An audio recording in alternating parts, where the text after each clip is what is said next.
is looking at you, kid. I'm Charles Foster Kane! Hey, Stella! Suck on this.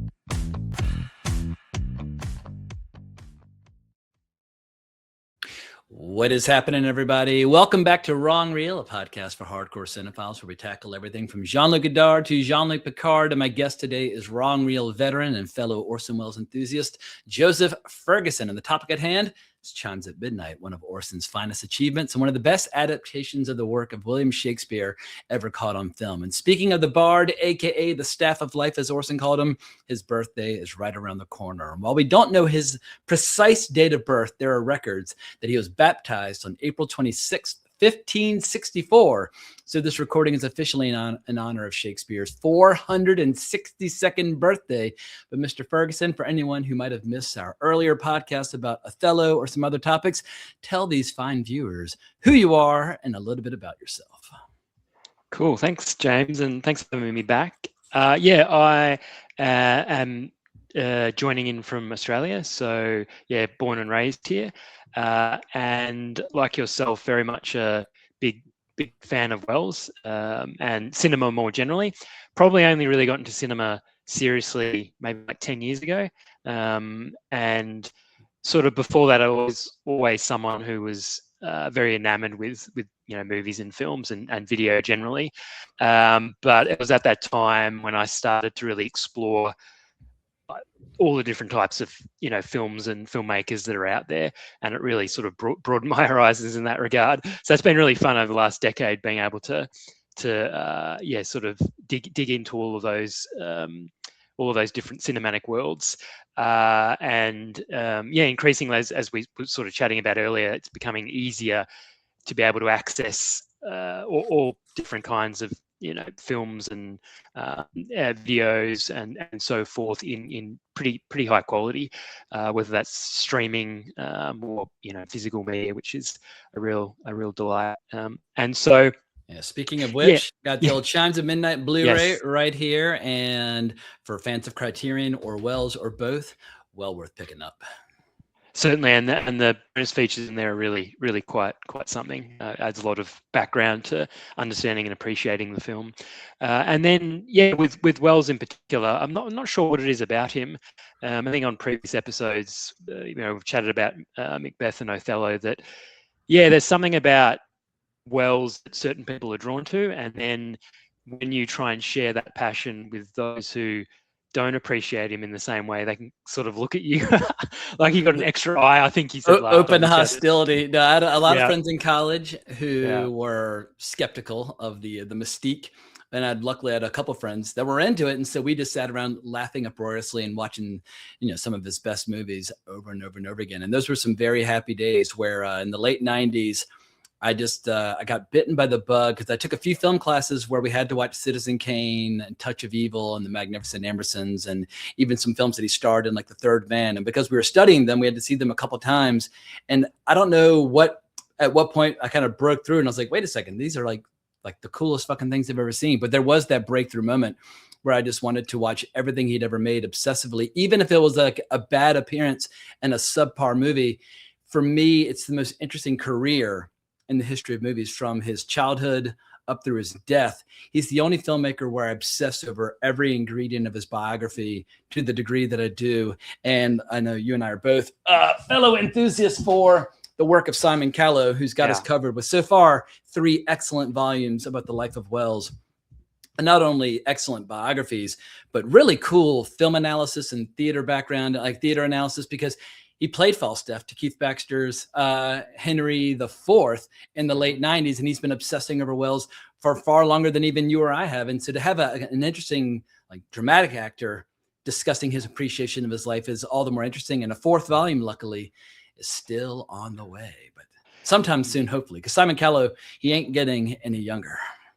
No, he's getting on years, and I think that should be out hopefully maybe next year, because I think he was making film, and that's held him up. And as we know, with the 3 previous volumes, like the amount of research he puts into those books, he's sort of a combination of research and intellectual rigor mixed with a passion for Wells and all the Callow experience on the stage, and also as someone involved in filmmaking. So he's sort of the perfect person to be able to write about Wells. I think he brings a critical edge, but also real sensitivity, I think, to who Wells was as a person and as a filmmaker. So yeah, pretty pumped. Hopefully that'll come out next sort of 12, 18 months. That'd be really good. I wish Criterion would go back and with every single Blu-ray release, because Simon Cowell's got a half hour in here talking about a couple of different dimensions of the film, and I wish they would just go back and allow him to opine on the entire library. And speaking of library, I took this picture when I was doing my research for The Third Man, but here's a picture of all my Wells stuff, all the books that I have so far and all the films that I have so far. So I've got a nearly complete library of movies, apart from a few things. What was that made-for-TV movie, like Fountain of Youth, that he made in the late 50s? I don't have a copy of Fountain of Youth, but I'll get one at some point. But my collection is nearing completion. But of course, I need to update a lot of these DVDs to Blu-rays. Blu-ray. Yeah, there's also you can get a version of, it's not great, of It's All True, which was the film, or sort of, I don't know if you call it a film, sort of collection of films that he made in South America during the war. There's a DVD of that. It's not super great, but it's kind of interesting to see a little bit of what that might have looked like. And of course, when he was overdoing that, they were butchering Ambersons back in the US. So sort which of is now going to get potentially butchered again with AI. But I'm curious, but deeply cynical and skeptical about what that'll turn out to be. I'm like, read the novel, read the shooting script, imagine what might have been. But this AI attempt at approximating what Wells might have done, I think it's doomed to failure. But I would love to be proven wrong. But when people try to imitate Wells or copy Wells, he is inimitable, and it just doesn't work. Especially when it comes to his editing style, it's very tough to replicate that.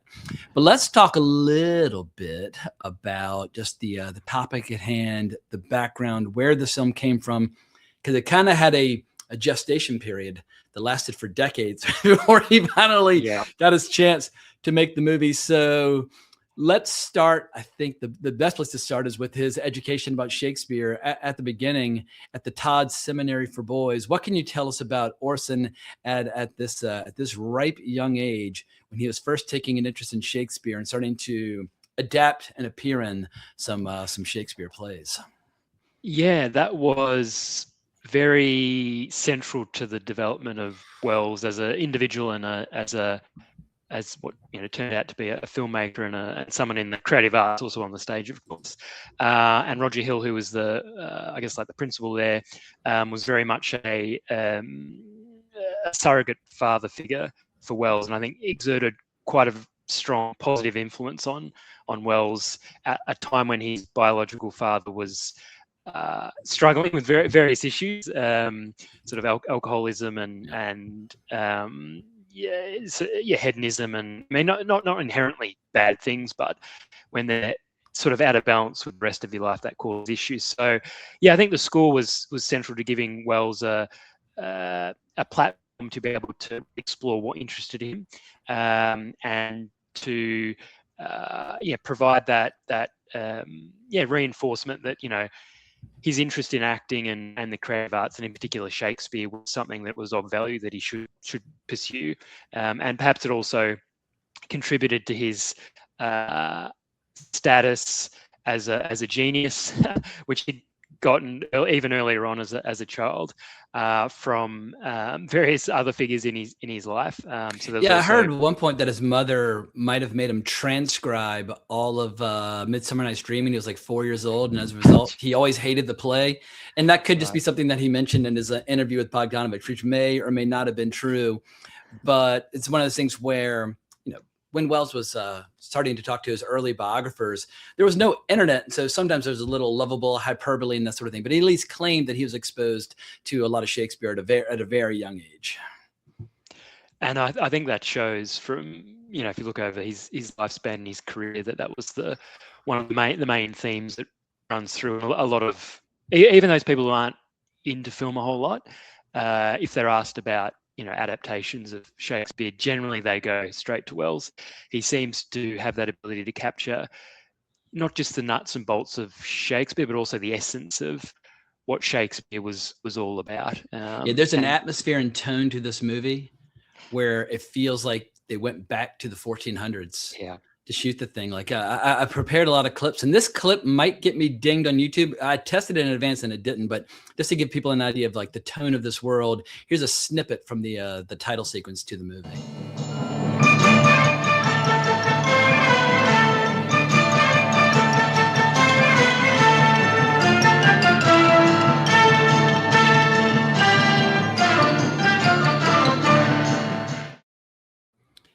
And I feel like in this one, even more so than in Othello and a Macbeth, I feel like you can smell the body odor and like the flea bites and like the mangy dogs running through the saloon or the tavern. It's like there's an atmosphere in this movie that is unmistakable, where he really was trying to capture an idealized notion of this era, and it's spectacular. And what Wells was up to that point only shooting in black and white. I think The Immortal Story might have been his first color film, maybe. And I reckon that's his another discussion, but perhaps his most underrated film. I really like. It's amazing, that film. But with the black and white, he always spoke about it being the actor's best friend. And then he would follow that with, name a good performance that's not in black and white. And it's like, there are a ton of them. But anyway, he would he would go to war. He would die on that hill saying that every great performance was in black and white. Yes, and that rubbed off on Bogdanovich. With the Last Picture Show, he shot that in black and white because Wells told him to. Yeah. So, but yeah, and then it really adds to, Chimes at Midnight. You feel like you're immersed in that particular time period. And I think, like with Macbeth, he shot the Macbeth film in like 3 weeks or something. Yeah, on a soundstage. No budget. And then Othello was a bit better, although that was marred by a lot of issues in the creation of that, and sort of everything seemed to come together with Chimes at Midnight. So that'll be good to sort of explore that. But yeah, at the Todd School, he very much was able to start to develop a real intellectual interest in Shakespeare, and also, I think more than that, why Shakespeare was so popular and is still so popular, in the sense that he captures something of human nature, and also that idea of good and evil. And Wells was always a big believer in there existing in the world good and evil as binaries. Some people sort of sit on and say, well, no one's either good or bad.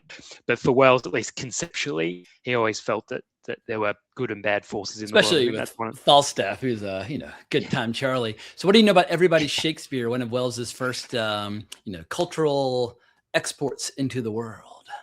Yeah, so he did that with Roger Hill, and it was an attempt to create a book that made Shakespeare accessible, and so that included sort of notations and also actual drawings that Wells created sort of in the margins. So we're all pretty familiar with, engage with the Shakespeare text. You can, it's available in different sort of versions, and some of those obviously come with a translation of sort of what's being said. So that seems to be where the motivation came from. And I mean, he would have worked on that when he was, young, 16 or 17 or so.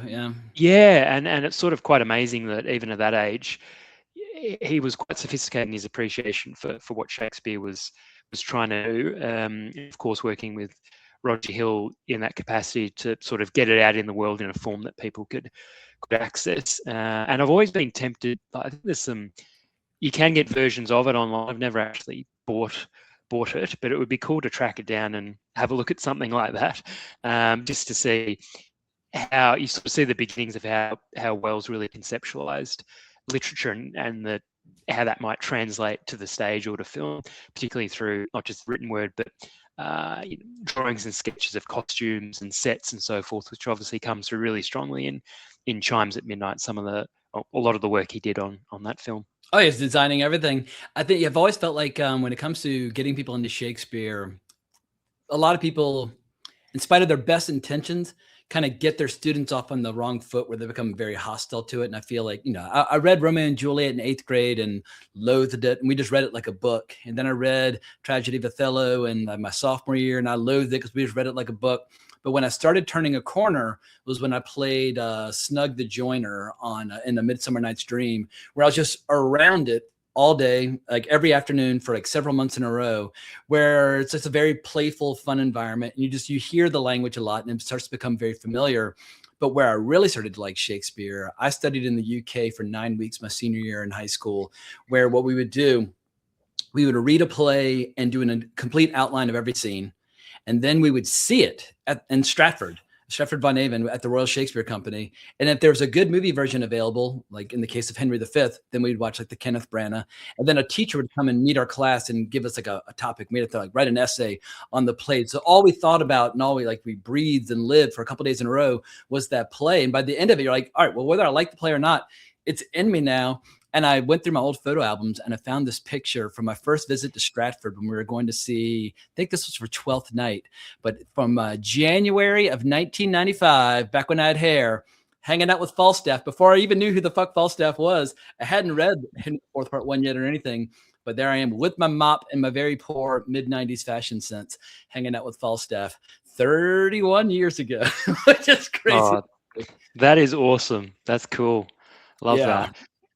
Yeah, Stratford is amazing. It's still got like a bit, at least then, 31 years ago, like a small town feel. And I visited his birthplace, and we had great food, great drinks. And we spent the whole day riding around bicycles, trying not to get killed because Americans struggle riding on the left-hand side.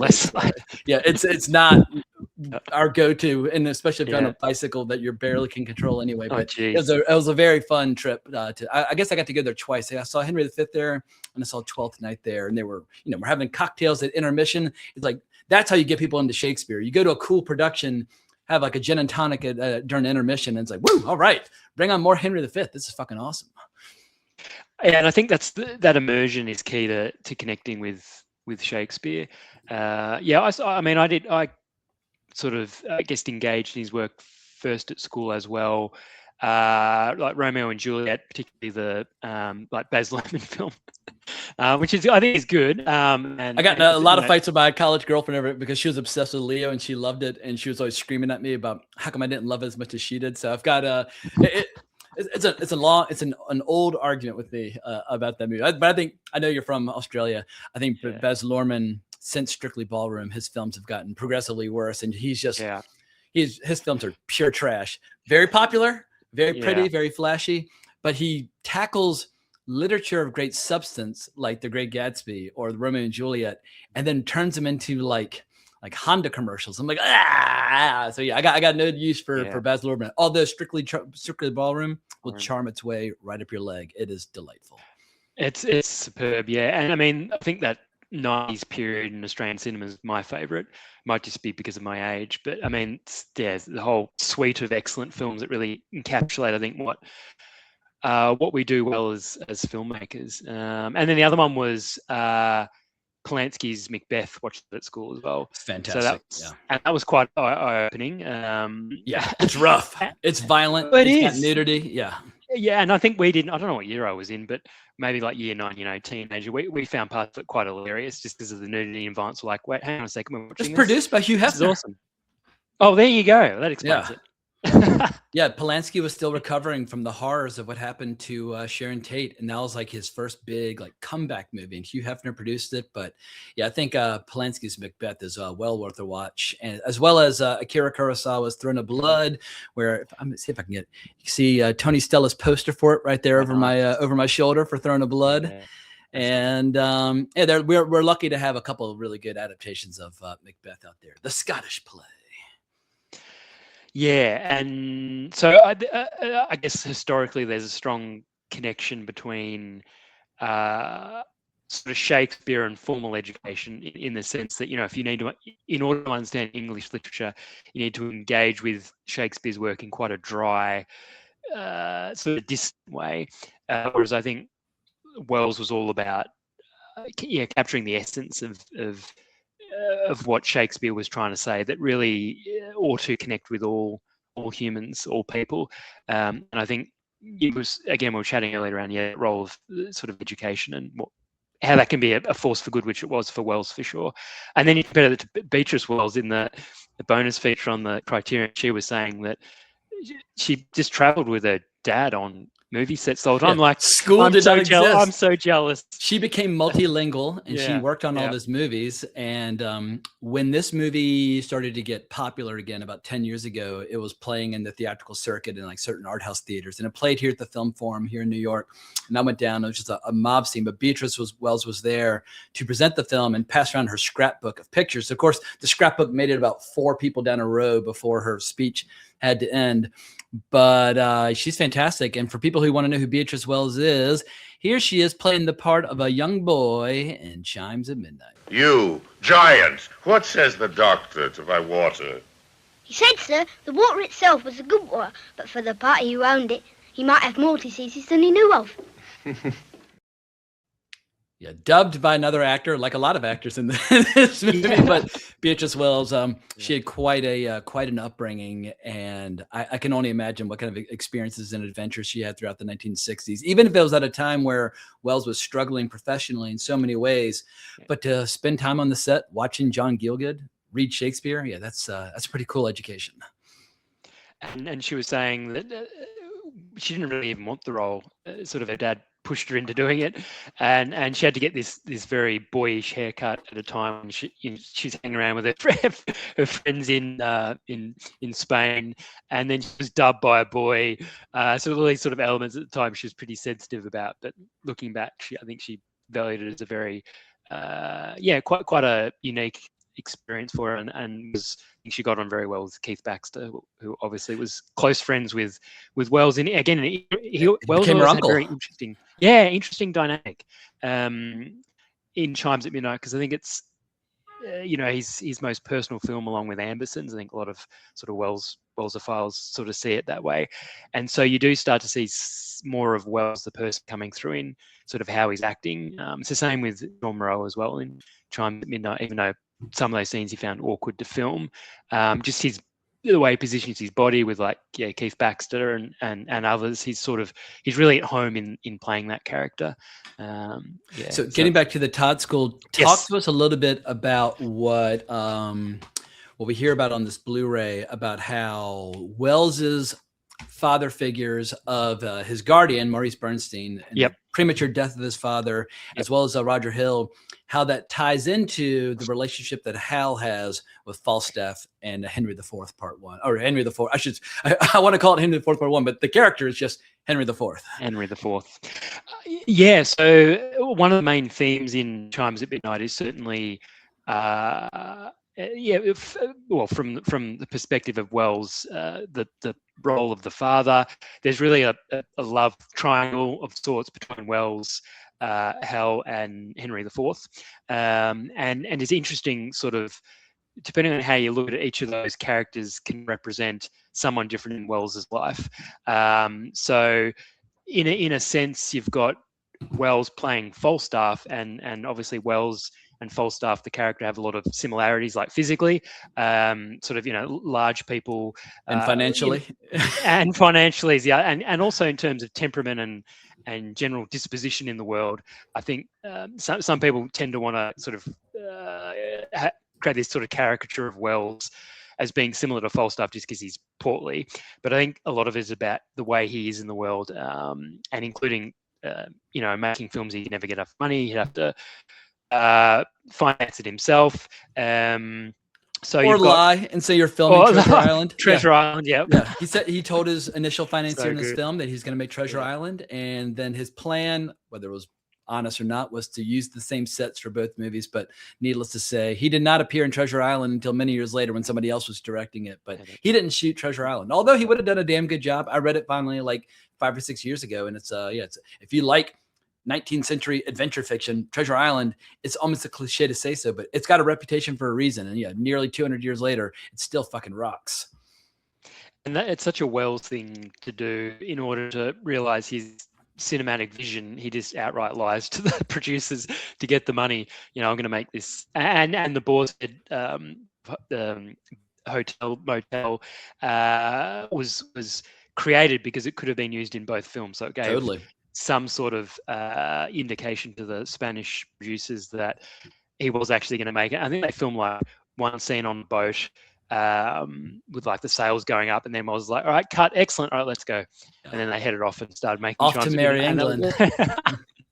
And I'm like, in a lot of instances, you'd think, that's such a sort of scummy thing for someone to do. But with Welles, you're like, he had a very good reason to do it, and ultimately the film that he did make is I think something quite special. Well, I know people love to talk about how he had so much bad luck late in life, and while I do see that he did have a lot of bad luck, like what happened with the distribution of this film, but when you read, and once again, he's my favorite hero in all cinema, but when you read about his life and you see some of the shortcuts that he took professionally here and there, you start to see a pattern emerging where it's not surprising that he had financial struggles, or that he overspent, or that he overpromised, or and that he would underdeliver at times. And so there's definitely, he had such an incredible streak of good luck in theater and radio and cinema up through the early 40s that maybe he, the devil was owed his due.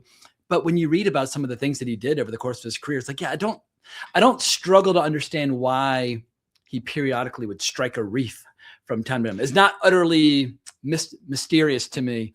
And so, once again, if you're promising your financiers to make one movie and you go off and make another, eventually that might come back around to haunt you.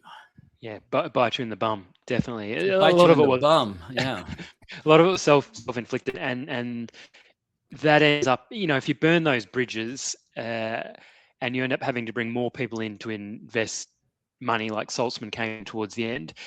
The ownership or rights to something like Chimes at Midnight, and this applied to a lot of Welles's films, becomes very complicated, and it partly explains why for so long it was so difficult to actually see the film.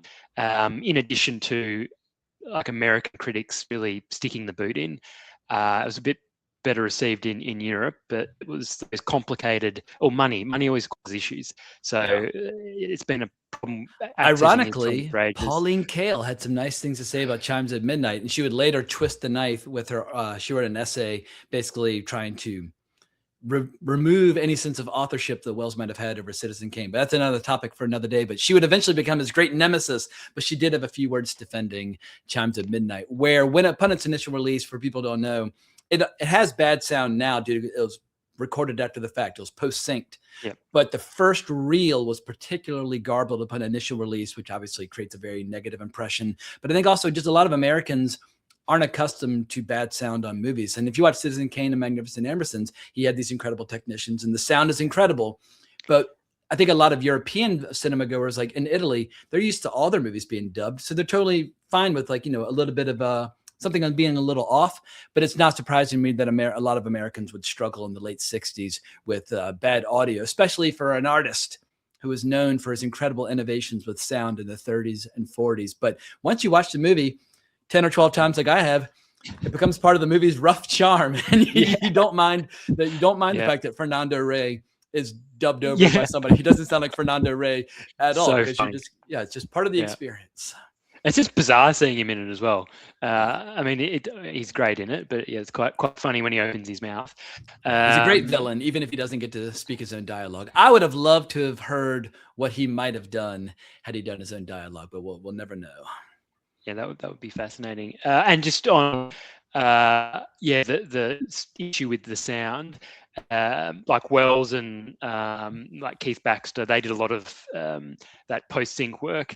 And I know Cal was saying on the bonus features that, and this is evident in Welles's films, he prioritized often that audio over the visual, and so particularly with Shakespeare's work, if it wasn't like synced perfectly, it was out of sync by quite a bit, then that wasn't an issue for him. And I think that sort of sums him up as a filmmaker, is he wasn't fixated on technical perfection. It was more about using techniques to serve the story and the sort of impetus of that story.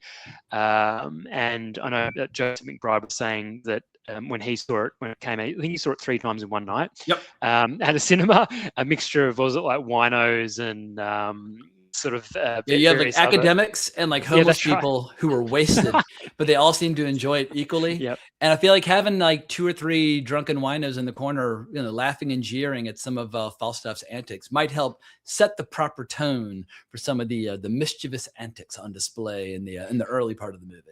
And that should be, I mean, that's the audience for Shakespeare, right? Isn't it? It's for, it should connect with the general public. It shouldn't be something that is reserved for, like the elite because of, a perception that they have sort of, intellectually superior or whatever.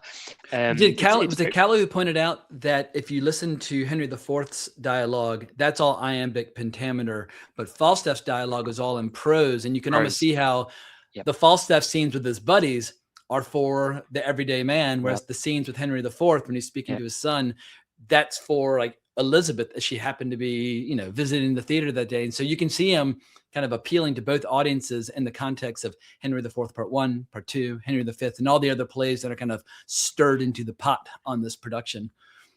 And the mix, it works well. You go from Good in the sort of like delivering Shakespeare's lines as you might come across in a sort of stage production, and the prose of Wells and the others.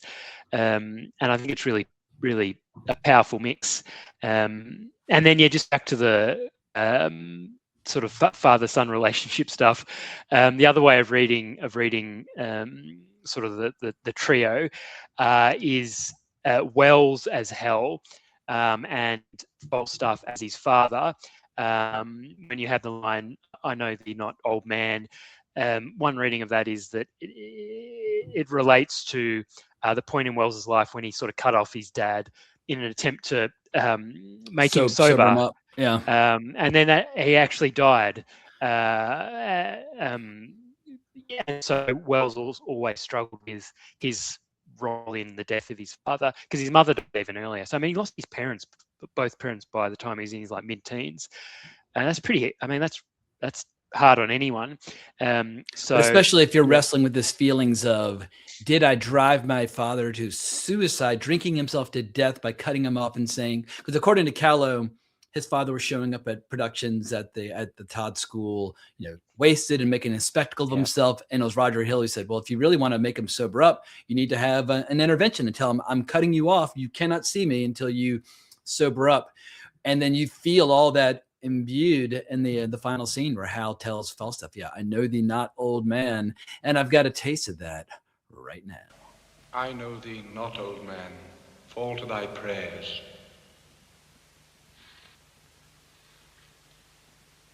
How ill white hairs become a fool and jester. I have long dreamed of such a kind of man, so surfeit swelled, so old and so profane. But being awaked, I do despise my dream. That's harsh.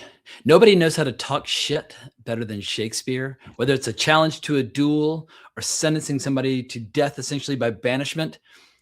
People overlook how devastating the language is because it's so beautifully written. But when you get right down to it, Shakespeare was a lethal individual at times, especially like when you have, I couldn't use the clip in this video because the copyright flags went up, but like Harry versus Harry and the way they're talking smack before they fight, it's like Shakespeare, he gets it. And so I think sometimes people just think, oh, Romeo and Juliet, stories about love and so on and so forth. It's like, no, these are stories about war and dynasty and succession. And he was a hardcore bastard at times when it came to his use of the English language. And some of that reminds me a bit of with Bergman's films, the way that characters in his films interact, like the verbal barbs are just brutal. And you do see, a lot of that in Shakespeare as well. And that scene that you just played then, that was shot right at the end of sort of the making of the film. I think a lot of actors had actually already left, and Wells was putting it off because obviously it's sort of is the climax of the film. And generally, if you see that they were so close, and they'd done the stage production in 1960 together, and so for like 5 years. They'd had a very warm relationship, and they knew that their professional relationship for the time being was drawing to a close. So it was all the more emotionally devastating to them as they played the scene. At two levels, yeah, in terms of the characters and then their personal relationship in real life. And when so they did the stage production in 1960 in Ireland, and I think it did really well in Belfast and then less well in Dublin, and then it sort of ended. Yeah, And got I know, eviscerated. yeah, and Wells said to Baxter, like, it'll be fine, it'll all play out okay in the future, and that basically, if I don't know if he said it, but he was definitely thinking that if I ever make it into a film, you have to be. Yeah, you have and to be in Anthony it. Perkins, after the trial, asked to play Hal, and he said, "Nope, already committed the part." And that was kind of ballsy because Anthony Perkins had just done Psycho. He was a big star, but Wells, true to his word, brought in Baxter. And it's funny, for years I struggled with Baxter's performance. I have no idea why, but it's only recently as I was revisiting the movie and then watching his behind-the-scenes interview, I really fell in love with Baxter's interpretation of the character while getting prepared for this video. And I don't know why, but every time I watch the movie, I'm like, oh, well, so-and-so is actually the best performance in the movie. Oh, no, it's really this person. But I keep kind of changing my mind about who delivers the best performance. But I finally come around on Baxter, and I'm a massive fan. Yeah, there's nothing particularly. I don't think he was a particularly outstanding actor when it comes to films, and obviously had a solid stage career. But he does bring something to Hell that I think's quite unique, particularly how he was able to relate to Wells as Falstaff. Yeah, like when they're wrestling in the bed and playing, it's like they're like siblings, like, having like a pillow fight. There's such an obvious intimacy and comfort around each other, and such a vulnerability, like where they're willing to go. Wells does not spend a lot of time wrestling with actors in beds in his other movies. It's very theatrical and standoffish in a lot of ways. And there's just a warmth there that we almost never see in his other movies. As much as I love his other movies, but you're not going to see Hank Quinlan rolling around the floor, hugging it out with Vargas and whatnot in Touch of Evil. Yeah, no way. Yeah. So although it would have been a good scene, I'm sure. I mean, I would have watched Perkins as Hal. Like, I think he's a criminally underrated actor. And I mean, sort of a lot of people know him just from Psycho, but I mean, he's great in The Trial, and he's great in a whole range of films. But yeah, no, Wells was fixed on Baxter playing Hal, and I think Baxter he's quite an interesting person. Watching interviews with him, reflecting on his journey as an actor. Sort of at the time the film was made, I think it was like 64, 65 it was made.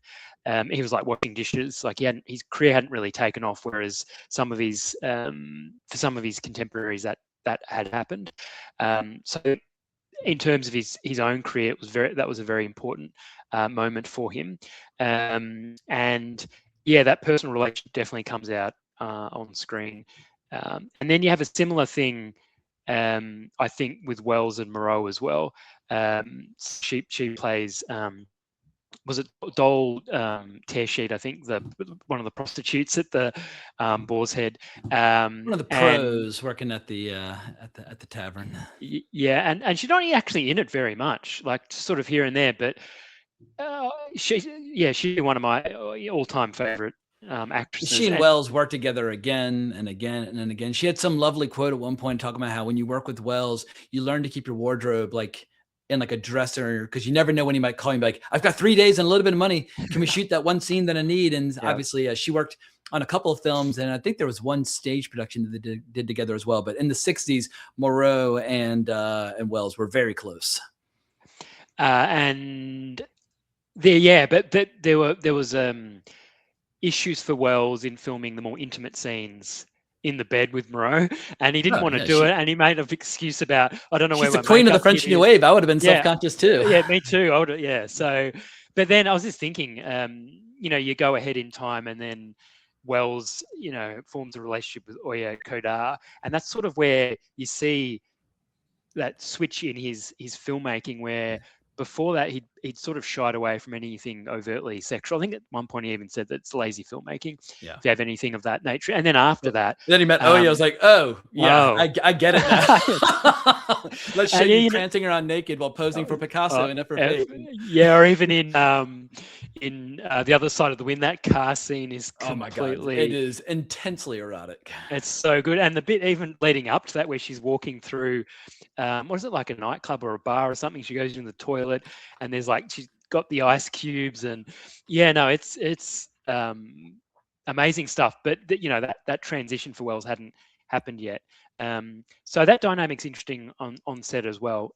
So I think a lot of the success of the film and why it feels so organic is because I think for Welles, this might be in the Callow book, he felt that he was able to bring sort of the sense of an acting troupe to filmmaking that you might normally use in a stage production, and that like sense a of wildly brotherhood, improvisational, but also wildly innovative, like explosive sense of momentum and creativity, where you're kind of reinventing it on the fly. And when you read this, one of the most interesting parts is about a play which we will never see, but when he's going through his various iterations of Moby Dick and how, in spite of like injuries or cast changes, how he was constantly reinventing it on any given night. And Welles, he had a tough time sitting still and really kind of letting his stuff marinate. He was constantly wanting to edit a little bit more, or change a little bit more, but they said never had he been more energetic and enthusiastic on the set and just full of laughter. And there's just so much joy and spontaneity. And there's a great picture from the behind the scenes of him laughing uproariously, which I love, where, whoops, wrong thing, where he's just cracking up at whatever's going on. And you just get a sense that he had just like that classic volcanic laughter that we hear in so many movies was ever present. And apparently the lunches were the stuff of legend, where Gielgud would be telling stories about the theater and Welles would be smoking cigars and eating everybody's leftovers and just laughing uproariously. And you want to talk about like podcasts that should have been recorded. Those lunches between Welles and Gielgud on the set of Chimes of Midnight, I imagine, were very, very entertaining to listen to. And then after everyone finished eating, he'd get up on the table for a snooze for a couple of pass hours, snore like a horse, kind of violently come to, and then they go back to action. Crack on. He was not healthy while they were shooting this. He was getting close to 50, but apparently you would never know that on the set, because he just was like a freight train that was just on the loose, and he just. Yeah, he seized the moment, and never was he more inventive, never was he more excited. He didn't have a lot of resources, but he knew a lot of creative shortcuts. And I feel like for people who want to study how to get champagne for the price of beer, you should watch his later movies, because early in his career, he had infinite resources, the world's biggest train set. Later in life, he was having to cheat and fake a lot of things, where through interesting set design, he would add things to the foreground that didn't make sense logically for the actors, but from the camera's point of view, added additional depth of field and additional set design. And it looks great from our point of view, not from their point of view. But this is one of those movies where he had to whip out every trick he had learned on Othello and every trick that he'd learned in Touch of Evil and The Trial. He put them all to work here. And like when I was watching the battle scene today, at one point when you see Hotspur riding up to his men, he rides up to a row of spears, which creates the illusion that there are hundreds of men out there. But all we see are the tips of the spears. It's not hard to go out and put a bunch of spears down for your shot, but he knew his composition. He knew what was going in the frame. And that's what you can see here. He's inventing these, the composition as a workaround or a cheat to create the illusion that there are a hell of a lot more people at the battlefield on the battlefield than there actually are. And I think he constructed a wooden model, maybe it was, I think, for the Boar's Head scenes that was quite intricate and detailed, and others working on the film were like, well, I'm not really sure what the point of this is. And then when it came to actually sort of filming it, they're like, it lined up exactly with reality. Yeah. And if you watch those scenes there, it's this perfection, the changing of angles and the framing and the bringing together of sort of different visual elements in that quite confined space. And then the other thing was, when filming this, I mean, a lot of basically all shot on location except for the stuff at the Boar's Head, and in particular in an old castle that was apparently very wet and cold. He was directed in terms of what to film based on the sunlight, and so if it was particularly good from a particular direction, he'd be like, all right, we need to shoot this now, and so to have that intuition and combine it with the technical skill to be able to actually pull it off, I mean, there'd be a handful of filmmakers in history that would be able to do that. Yeah, and most filmmakers would say we need to rent like Westminster Abbey and we need to go there and shoot. Yeah. And Welles was like, no, I've got two parts of a ruin with these two walls that are still side by side. We can dress them and light them So it creates the illusion that we're inside Westminster Abbey, but they're nowhere near Westminster Abbey, but you would never know it because he was a master of lighting and illusion and subterfuge. He was like, an amateur magician in his real life, and he knew how to be like the consummate trickster. And he did. Sometimes he worried that he would have a reputation of a trickster as an actor, and he worried that John Gielgud would kind of see through the facade or the illusion, like, will he out me as a mere trickster? But John Gielgud had nothing but really kind things to say about the experience. And you can tell while he was only on the film for 2 or 3 weeks, he just had an extraordinary experience. And I think it's one of John Gielgud's greatest performances. He is just so goddamn good. But I worry that we're getting too far ahead. Yes. I want to go back. I want to wind the clock back a bit to the early days where between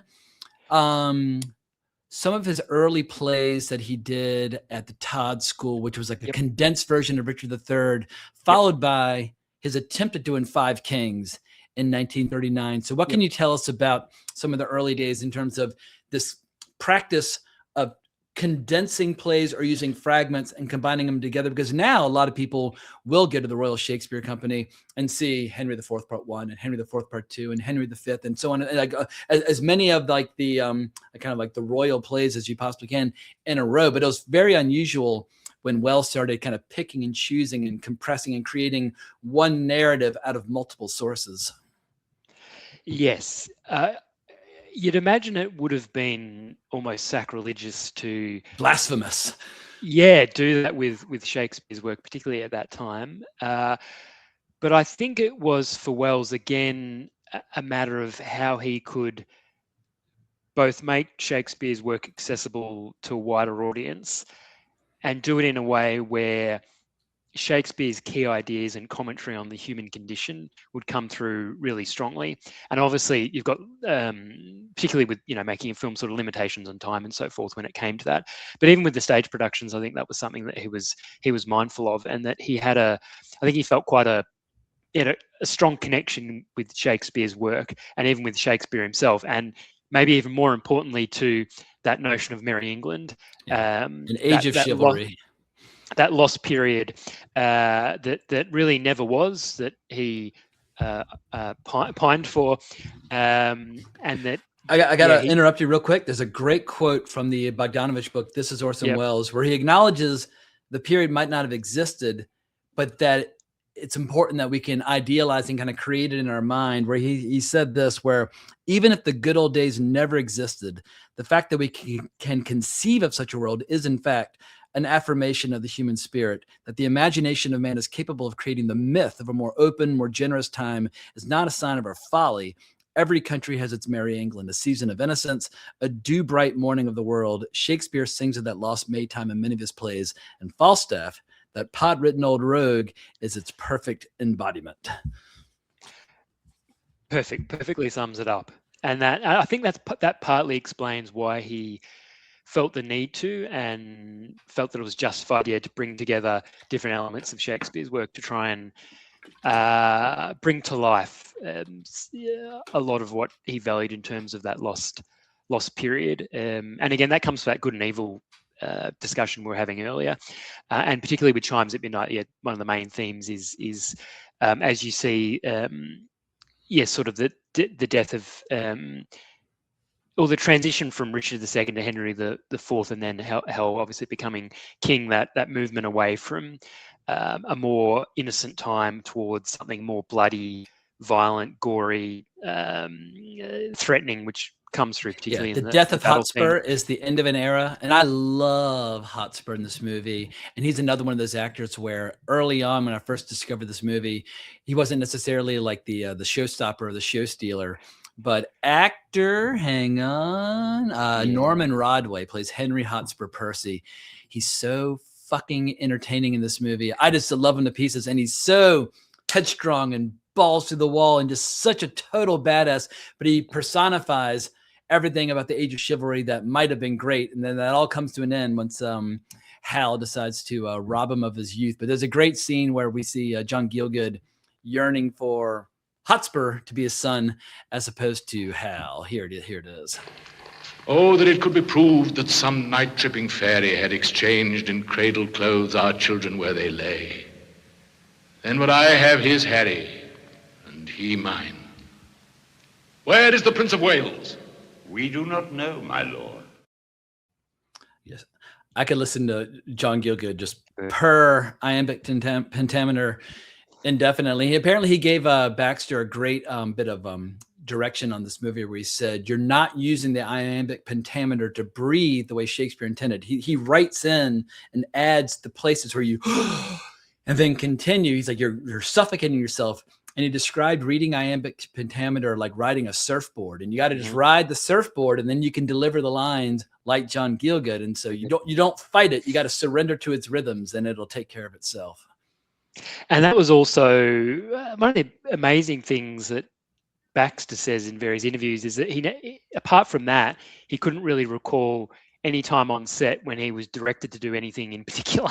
And so I think there's a perception of Welles as being very authoritarian on set. And I think there's an element of that in the sense that he always wanted... To the crew, he was.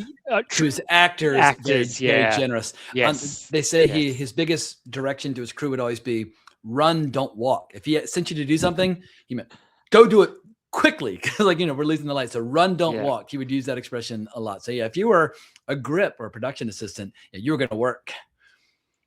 Yeah, and you would do what you were told. You wouldn't talk unless you were spoken to.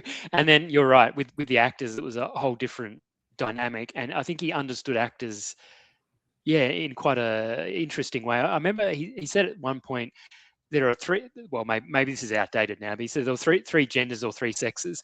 There was men, women, and actors. They're sort of their own. Maybe actors perfectly captures like a great, a bunch of categories all in one in a very affectionate way. But I think he was saying, that they're you need to treat them in a very particular way. And I think there's an element to that. I mean, it's quite a when you sit back and think about it, an amazing thing that actors do to be able to sort of conjure. I mean, maybe the caveat would be good actors able to conjure, a sense of someone, a certain feeling, and it all comes through in Chimes at Midnight. And Gielgud's really he brings a sort of gravitas to the role, of course. And I think on set was invaluable in terms of being able to provide some of that pointed feedback. And as you said, he wasn't on set very long, and all the shots of the back of him are like someone else. Totally. So it also gives credibility, because there were times where people in England and in America would kind of look down upon Welles and his approach to Shakespeare. But if you get the world's greatest living Shakespearean actor to play Henry IV in your movie, clearly at least one person thinks you're on the right track and have got something interesting to contribute. Because in the 40s, there are a lot of people who would see something like Henry V by Laurence Olivier and say, oh, that is how you do Shakespeare on the screen. Then they would watch Orson Welles' Macbeth and be like, that's not how you do it. And it's just a very different approach. And if people who love Laurence Olivier, I love him too. One of the first movies I saw in the theater was Clash of the Titans, where he played Zeus. Lifelong fan of Laurence Olivier. Love him. But I like him more as an actor, whereas Welles, I love him as a filmmaker and a storyteller and a personality. And so I much prefer watching Welles's interpretation of Shakespeare over Olivier, at least when Olivier is directing. Agreed. And another thing Baxter said that was interesting was that Gielgud had a persona of being very reserved, quite aloof, standoffish.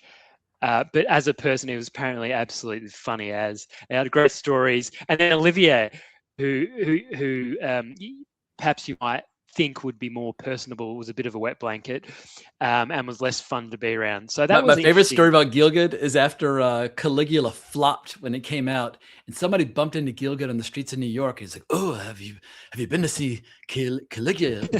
I mean, I've seen it 3 times. I thought it was frightfully good, and forgive the terrible impersonation, but the fact that you would describe Caligula as frightfully good, it's like, you are a kinky old pervert getting off on this dirty movie that you just made. And in its defense, I like Caligula as well, but it was openly and widely panned upon its initial release, except for by John Gielgud. So I think he was quite a lot of fun to be around. And of course, Wells turned down the opportunity to be in that in Caligula. So that's back to, I think, his perception. Should have of taken it. Yeah, I mean, you got Peter O'Toole, who Wells yeah. loved, Yeah. and then you've got John Gielgud, and you got John Malkovich. You got all these incredible actors in there. Yeah. And is it trashy? Of course. But I've seen both cuts of the movie, and I think Caligula's it's worth deeper study. Yeah, I got the Blu-ray that came out recent-ish. And I hadn't seen it before. Yeah, no, it was good. I enjoyed it. I mean, it's a messy film. Yeah. But it's sort of, I don't know how you get around it being messy. But if you sort of accept that, I think there's a lot to enjoy. Totally, especially with it.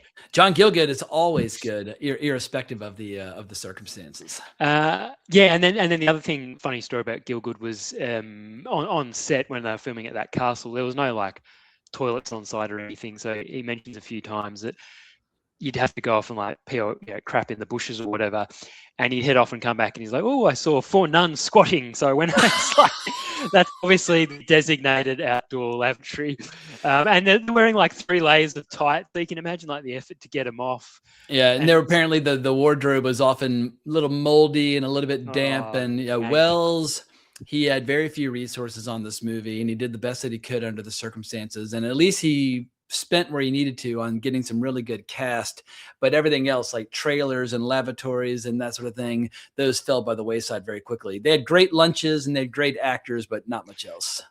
Yeah. So, I mean, so that old saying, army marches on its stomach. So I think Wells was good at least with actors, with making sure they were well fed and happy, and then that was reflected in. And making sure that he was well fed, because apparently there was one night where there's a rumor about some spectacular restaurant that was like 2 hours away from the set, and they went off into the mountains of Spain trying to find this mythical restaurant. Of course, they got there and it wasn't even open that day, and Wells threw a massive temper tantrum, and they found another restaurant to keep him happy. But yeah, he obviously enjoyed his meals. He did have to wear a padded suit for this to kind of increase his girth for the role. But he, at this point in his life, was starting to get a little bit more corpulent. But with Hank Quinlan in Touch of Evil, as well as his role of Falstaff, he definitely was adding to his already emerging girth. And with the battle scene where you've got Falstaff sort of running around like a headless chook, that's not him. He's much too nimble. The stuntman. It makes the scene for me one of the funniest things I've ever seen. It's so funny. I thought it was Wells for years. Like, how the hell is Wells sprinting like that? Like, high knees. Whereas in other scenes, he's kind of, almost kind of limping along and kind of like, waddling about. But yeah, I finally learned he did have a stuntman running around in his armor. When sadly, I tested like 10 different clips. There's not a single clip from the battle that I can include in this video, because they all have that superb score blaring over it. And just before I forget, the score was composed by the same composer that he used on Othello. And I'm opening up the IMDb right here because his name escapes me. Angelo Francesco Lavigno, if I'm saying that at all correctly. But good God, he brought his A game on this. You want to talk about a score which captures, the age of Merrie England, not the Elizabethan age, but 200 years earlier, he just brought that whole world vividly to life. It's a perfect match. And yeah, maybe I don't want to go too off track, but yeah, the battle scene itself is a fascinating discussion. So they did 1939 was the Five Kings, and then which apparently got interrupted a bit because Burgess Meredith and Orson Welles were having so much fun getting shit-faced every night. It didn't really work out, but this is back when Orson was like putting on Julius Caesar and Macbeth, and he was the king of Broadway. He was on the cover of Time magazine at age 21 for his interpretation of the tragedy of Julius Caesar. And I think, he was even deeper into his cups and his meals and his women at that time than he was later in life. But apparently he and Burgess Meredith were terrible influences on each other. So Five Kings didn't quite work out, but it was the beginning of stirring all these stories together. So which plays were incorporated into the Five Kings? So let me have a look. I'm having a quick glance at my notes. I believe, hang on. This is the problem when I take too many notes. You can't find anything that you're looking for.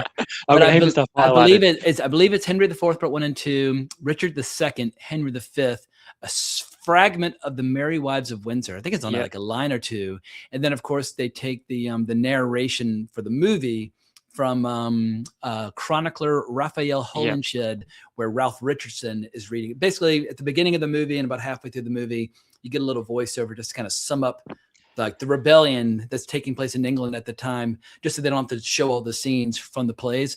But fuck yeah, I love Ralph Richardson too. Any movie that has John Gielgud and Ralph Richardson and Orson Welles, that's a kettle boiling over with tremendous acting talent.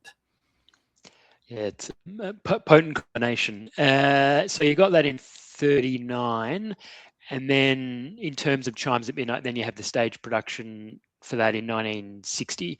That's sort of when that kicks off. So there's a bit of it. Obviously, Wells is doing a lot of stuff in between. Yeah, he went off and did the trial in between and was acting in movies. And he did some good acting work in the 60s. Like when you watch something like A Man for All Seasons, where he plays Cromwell, you're like, oh yeah, damn, he's the best. Dude. Yeah, he's the best thing in that. Yeah. I mean, I like that film, but he's by far the best part of that movie for sure. Yeah, he's brilliant. And yeah, so I mean, you can see that trajectory from the Todd School to Five Kings to 1960 Chimes at Midnight, then leading into 64, 65, the making of the film. And then you throw in Macbeth and Othello in there as well. He's building up a large body of work as someone who's very interested and invested in Shakespeare. And in a lot of ways, yeah, Chimes at Midnight, yeah, is the pinnacle of Wells realizing that vision. And for a lot of people, he he was born to perhaps play that role. But it's his own version, too, right? But it's a bittersweet film in the sense that it's his last narrative movie that he finished, feature length in his career. But it was kind of the project that he'd been building up to. And would he have enjoyed having greater resources at his fingertips? Of course. But creatively, he was still intact, and he had enough powers of youth on his side where he could mount the production. Whereas like his entire career had been building up to this moment. And for like the diehard Wellesians, I would never recommend to anybody that they start with this movie. But for the people that are Wells lunatics, where they obsess over his work, this is one of the peaks of his career that he's building to. But I would always say, watch Citizen Kane 50 times and Touch of Evil 50 times and become obsessed. But once you're obsessed, the end of the journey is movies like Chimes at Midnight and F for Fake, but I would never recommend you start there. That's the reward at the end of the journey that you get to. 100% agree. Yeah, for me, I think Chimes at Midnight is probably his best film and the most Wellesian film, but I find it hard to go past Kane just because it's so damn entertaining. It just the way he's able to harness all of the various cinematic techniques to actually realize a particular vision is just every time. I always forget how entertaining it is. You sit down and watch it, and you start and it's finished, and you're like, wow, that went quickly. It was so and then I think you do have to put a bit of work in order to appreciate some of the Chimes. I mean, maybe even more so for Fake. I mean, that movie is just completely nuts in all the best kinds of ways. But if you don't have that. If you don't have that Wells literacy, I guess we could call it, then a lot of it's going to go over your head. So I'd agree definitely with what you're saying. Also, there. For many, many years, even diehard Wells fanatics couldn't see Chimes at Midnight. Yes. Famously, Harry Saltzman, who's made a lot of money in the Bond films, but was about to lose a lot of money on some other ill-conceived concepts. He came in at the last minute to invest in the film and distribute the film. But when he started having money problems, he sold off the distribution rights to a bunch of different irreputable figures and whatnot. And so for decades, the rights to the film were basically in limbo. And in the late 90s, you just could not find this movie. And I kept hearing rumors that the original nitrate negative were actually in pretty good condition. It just needed a little bit of work. And so the fact now that it's so readily available, this is more of a philosophical question, which we'll get to toward the end. But for me in the 90s, I always felt like I'd found the Rosetta Stone, or I'd found a lost pyramid anytime I found a Wells movie that's more or less intact and in good condition, because there were so precious few of them at that time. But now, if you're 20 years old just getting into Wells, his career is just readily available and it's all been perfectly and pristinely restored. And I always wonder if they will lose some of the joy of discovery by not having to kind of wait, because I didn't get to see Chimes at Midnight pristine and perfect. I think it's about 2015. So I wait for decades before I finally got to really enjoy it. And so by the time I saw it, I was so ready and I was so hungry for it. And I was like, like one of the final Orson Welles masterpieces that I've not seen. And so anyway, I'm going off. I'm getting sidetracked, but in long story short, it was a bit of an archaeological dig finding his stuff in the 90s in ways that's just not the case in 2026. Yeah, and yeah, I think we've certainly lost some of that. So I mean, it's good that his work's more accessible, because ultimately, if it's reaching a broader audience, then that's a good thing. Also, I think sometimes appreciate, whether it's a filmmaker or a writer or whoever, appreciate him in a proper full way. That you should have to do some work to be able to actually do that. If you look at, like, say, take like philosophy or whatever, it's, with a lot of that sort of stuff, to understand it, you've got to put in the initial legwork. And it's the same with someone like Welles. I mean, he's a simple filmmaker in some ways, but also very complicated in terms of some of the messages he's trying to convey, and also the means through which he tries to do that. And it also makes a sweeter payoff if you've put in that work. You can really appreciate it. He's got this image of some, like 20-year-old being able to, sit at their computer and order everything online and stream it, as opposed to actually physically going to track it down or being up with like really crappy audio. And it reminds I guess me of, there's something to be said that you should just be able to watch the movie and enjoy them or not enjoy them on their own merits. But once you start digging into his biography and hearing about the adventures behind the scenes, and that should be a separate conversation from the film itself. But you do appreciate, once again, like going back to the Westminster Abbey sequences, when you know that it's just like an abandoned ruin out in the Spanish countryside, and how hard he had to work to create that illusion. It just adds so many additional layers where it's almost impossible to separate your interest in his biography from the films. And I think most people are just used to, oh, I like this filmmaker, I'm going to watch their movies, and now let's go out to dinner or whatever. But with Welles, there are just so many additional angles to consider. And for the fanatics, they want all the information possible to kind of feed into their appreciation of finally getting to see one scene perfectly restored in its proper form. Like, all right, yes. And you get a genuine sense of reward. For that, yeah. And I think you're right with Welles. It for those of us who are really invested in his work and connect with him as a person, you can't separate his films from everything else he was doing. And then you end up watching like his commercials, and then there's that awesome I think you did was it on your podcast? I can't remember. There were guests on who were talking about the video he made for a casino. It might have been Caesar's. Totally, yeah. Kevin Morris talking about it. That was so good. We were doing an episode about everything from his life. That's it. After his filmmaking career collapsed, because as Kevin said very wisely, if you like Welles, his career is a finite resource. But if you like and appreciate Welles, you will exhaust that finite resource looking for everything. And once again, there was a casino commercial, which is incredible. But I remember in college, I had a collection of audiobooks of short stories that I would just listen to on a loop, because once again, if you like his work, it's a finite resource. So it's like I wasn't about to turn down an opportunity to hear him read like The Telltale Heart and stuff like that. So yeah, it's funny, but every once in a while, I'll encounter somebody that's got that strange, mad, crazed expression on their face when discussing. I'm like, oh, you're one of those people like myself. And so I'm happy, but I will only record about Welles when I find those individuals. I'm not interested in talking to the people like, well, I don't really like, Lady from Shanghai. I'm like, go fuck yourself. I want to talk to the fanatics. I want to talk to the lunatics who hang upon his every word. And he was in a lot of ways like very wise, and part of his appeal for me is that sure, sometimes you couldn't tell whether what he was saying actually happened or not, but ultimately it doesn't really matter. But I mean, for example, he has that line around, if I see another goddamn homage, I'm gonna, and now I'm just like, every time that comes up on Twitter or X or whatever, I'll chuck that quote in, because he was just nail on the head. And where he's denouncing Kazan for naming names, and he has this, it was an evil thing to do, what a terrible thing, blah blah blah. And at the end of it, he's like, but he's a great filmmaker. And so, like, to me, it's really like good at Tennessee Williams. Like, we've lost that now. Like, whole filmmakers have been thrown in the bin. Like Woody Allen, like you see these people saying, "Oh, Woody Allen, there's no way I'm watching one of his films because he did X, Y, and Z." And I always think like you end up losing so much of cultural value if that's your. But here's my attitude: those people in a different era still wouldn't have watched them.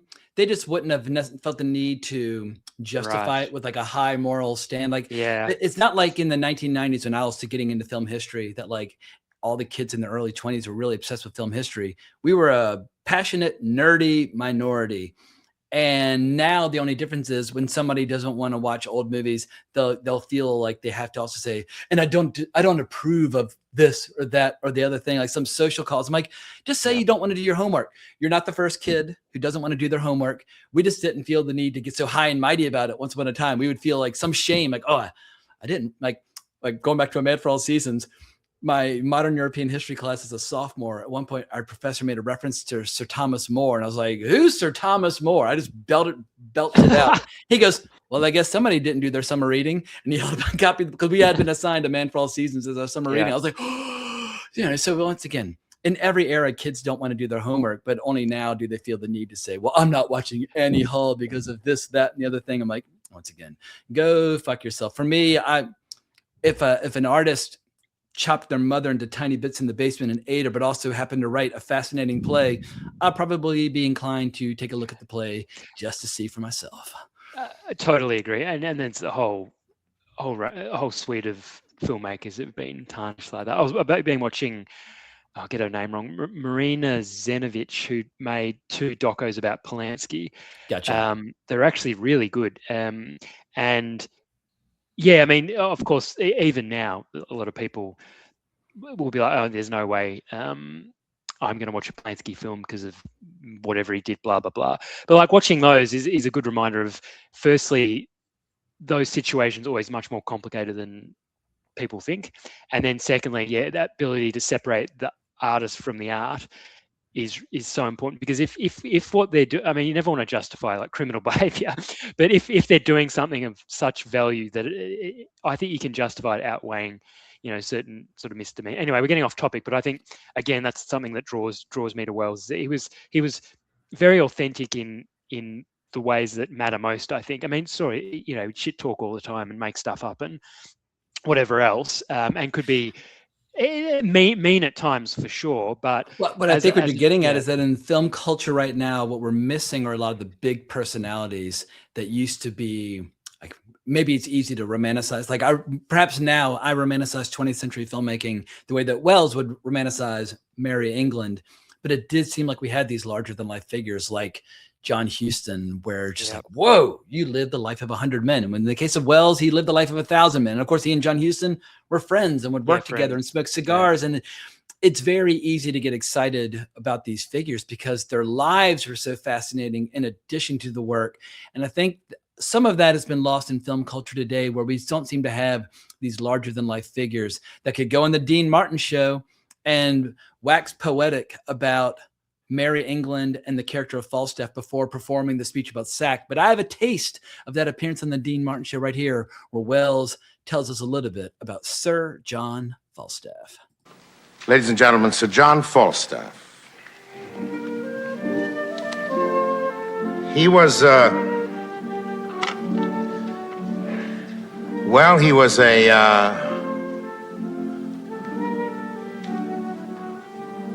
he was what you might call a swinger.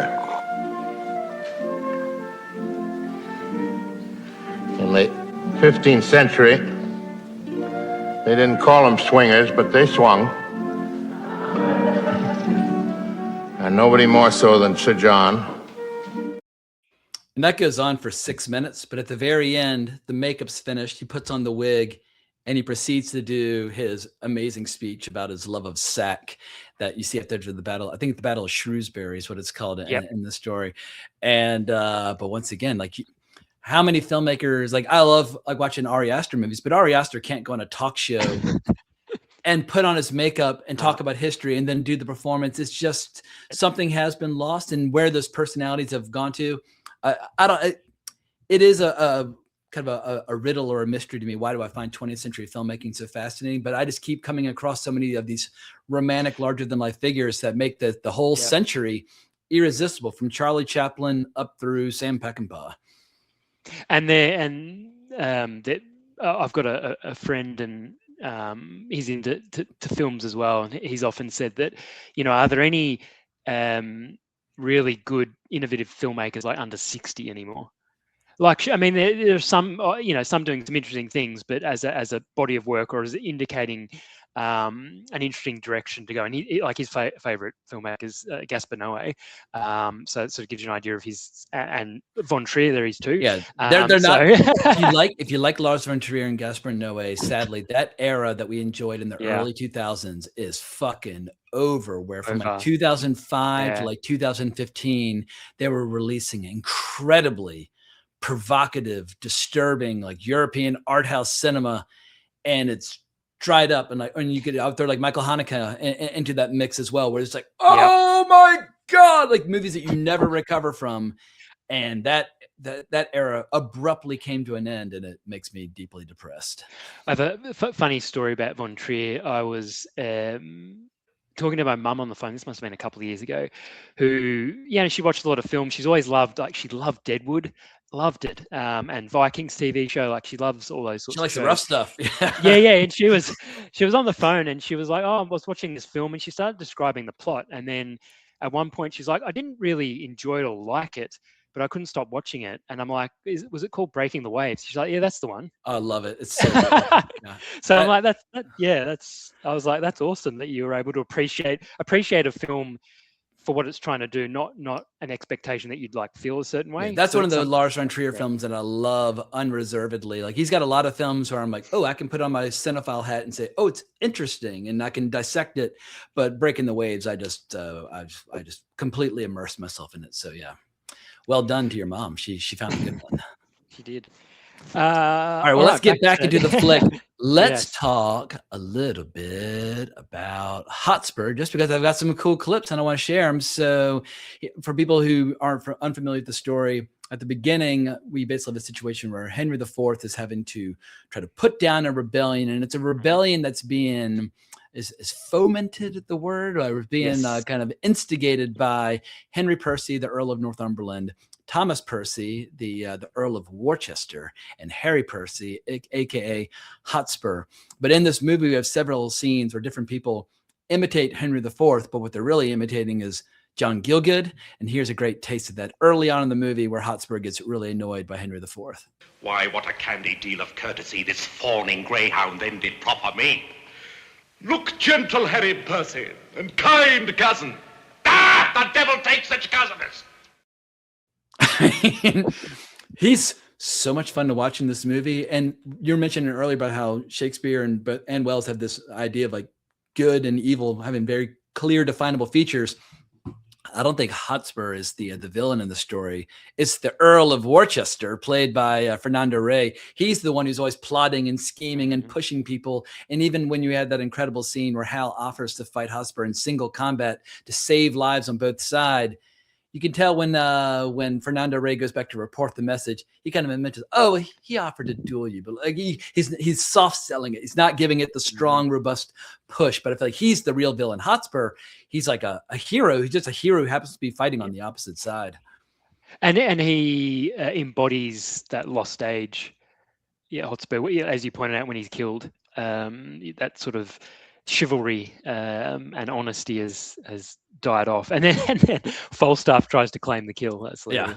It's like after you walked away, he got up. That's right. This furious battle. Yeah.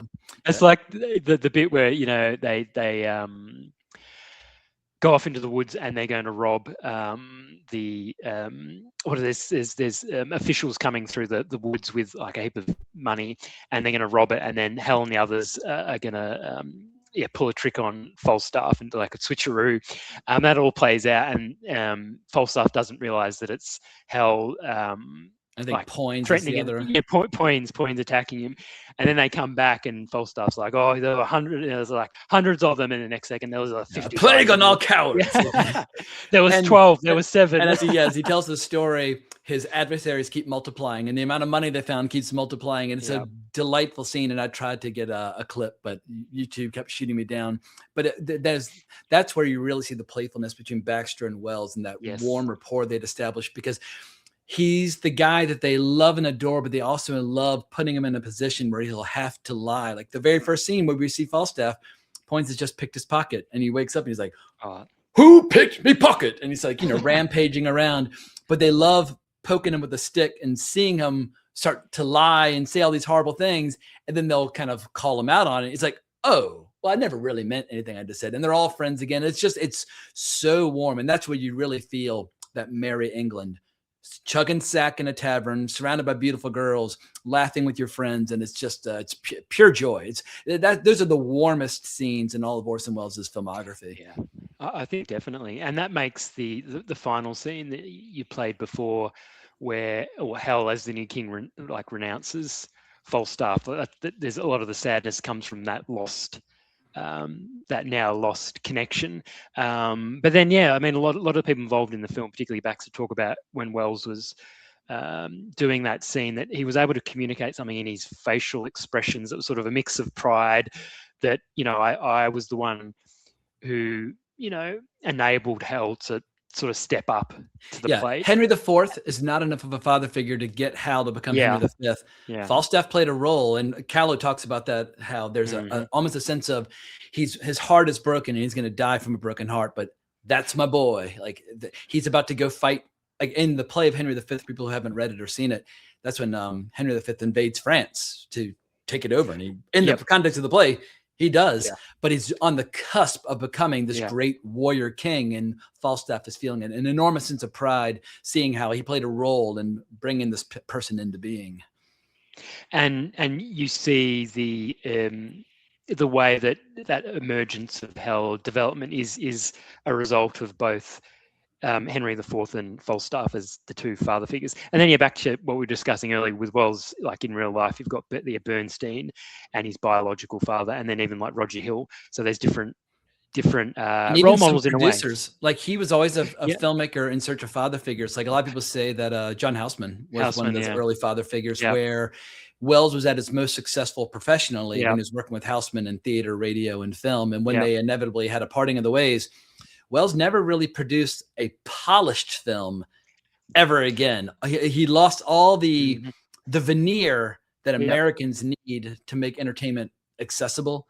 And who knows what might have happened if he and Houseman had made more productions together. But the good news is they worked together for quite some time. At all, incredible stuff. I think sometimes Welles people like us get a bit touchy about Houseman in terms of sort of how he might have treated Welles, but I think he was instrumental, certainly. Or how Welles might have treated him. I'm sure both that's right. had plenty to criticize in the other person. It was almost, I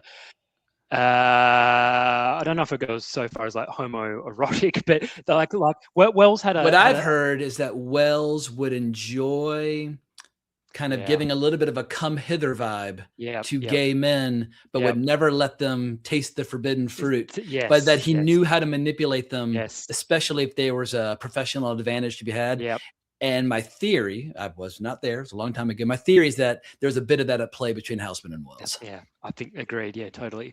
And then in just continuing that, you've got Hilton Edwards and Michael McLemore at the Gate Theatre as well. So they were all over again. Same thing over again. It really, and he went there when he was young, so you got that added layer of, him interacting with relative strangers that then turned into quite an intimate relationship, like professionally. It is amazing that Welles was such a womanizer, where professionally it seemed like he to work almost exclusively early on with all these incredibly dynamic kind of almost flamboyant gay men. If he had been gay, I mean, he would have been up to his ears in it, but he just happened to, maybe just because of his father at a young age, was the consummate womanizer. I mean, you look at he's married to Rita Hayworth, and he's involved with Oya Kodar. Like Welles did, he was no stranger to the allure of the opposite sex. He kind of had it, perfectly worked out.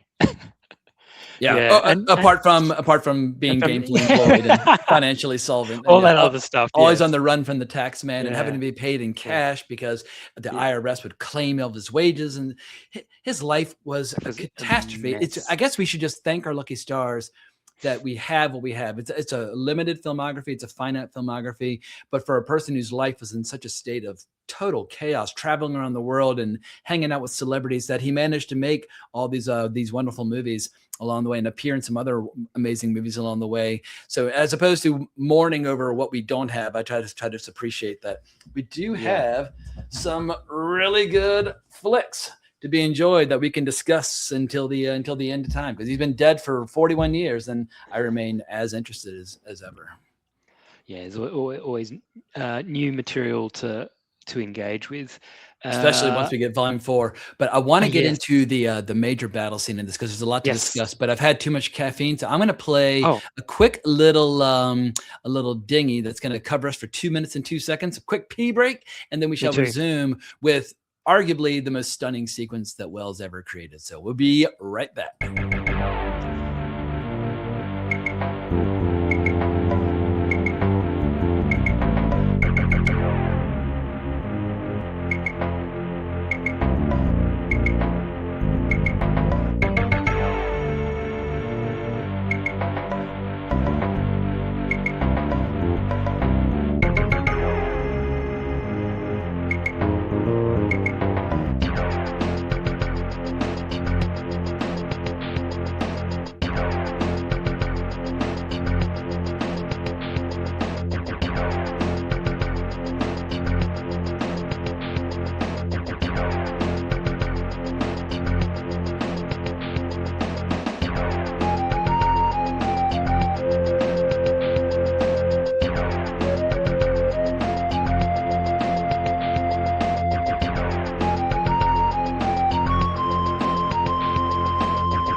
Alrighty, so we're going to get into, while a lot of Welles's films, even his most diehard defenders, will make certain apologies for technical constraints or constraints on resources, but this is one of those sequences that we're about to discuss where, in spite of all those constraints, he managed to deliver one of the greatest battle scenes in the history of film in terms of the lead up, the build up, like the 4 different periods or transitions over the course of it, and how it ushers in a new age. And then it is an absolutely profound sequence, but it basically lasts from like across 30 minutes in terms of like some of the initial dialogue and the negotiating up through the aftermath.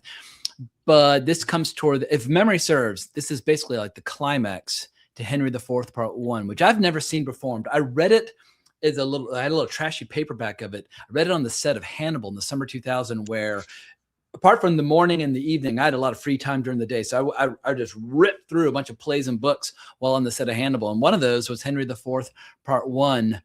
But as a way of kind of teeing up what we're about to discuss, maybe my favorite moment of this entire movie is where Hal kind of graduates from being a drunkard and a loser and a disappointment to showing that he is going to be a great warrior king, when he essentially issues a challenge to Hotspur on the opposing side. And here it is. Go tell your nephew, the Prince of Wales doth join with all the world in praise of Henry Percy. I do not think a braver gentleman, more daring or more bold, is now alive. For my part, I may speak it to my shame, I have a truant been to chivalry. But yet, before my father's majesty, I will, to save the blood on either side, try fortune with him in a single fight. No, we love our people well, even those we love that are misled upon your cousin's part. I mean, the scene's much longer, but I couldn't include all of it. That's as much as I could get in. But it's like Hal's about to graduate. He's about to level up, and it's glorious stuff watching. And like when they bump into each other in the middle of the battle, and I couldn't include the clip, but I've got a copy of the dialogue here where Hal says, "Thou speakest as if I would deny my name." And Hotspur's like, "My name is Harry Percy." And Hal says, "Two stars keep not their motion in one sphere, nor can one England brook a double reign of Harry Percy and the Prince of Wales." And Hotspur says, "Nor shall it, Harry, for the hour has come to end the one of us." I mean, I love action movies, but very rarely do we get to see two antagonists talking smack to each other so beautifully and so eloquently before they're about to throw down with swords. It's glorious, epic filmmaking, and it stirs my soul when I see it. And we chatted earlier about the Falstaff running around looking like a headless chook. Yeah, it's really comical. And then him being lifted onto the horse, all the knights being lifted on, and it like breaks because the guys can't handle his girth. So that's a great way to kind of set the tone. We see the opposing forces being lowered down onto the horses, and they're about to go into battle. You're just like, dude, it's on. And then you see like elements of that, and the battle scene itself. Obviously, filmmakers since have looked to that as a bit of a guide as to how to pull that off. But yeah, the real dynamic, hand-to-hand combat it's really quite an amazing spectacle, and especially when you hear that they shot it in a park in Madrid. Yes. It was like, basically it was a muddy, rainy day, and they brought in the fire department to make it even muddier.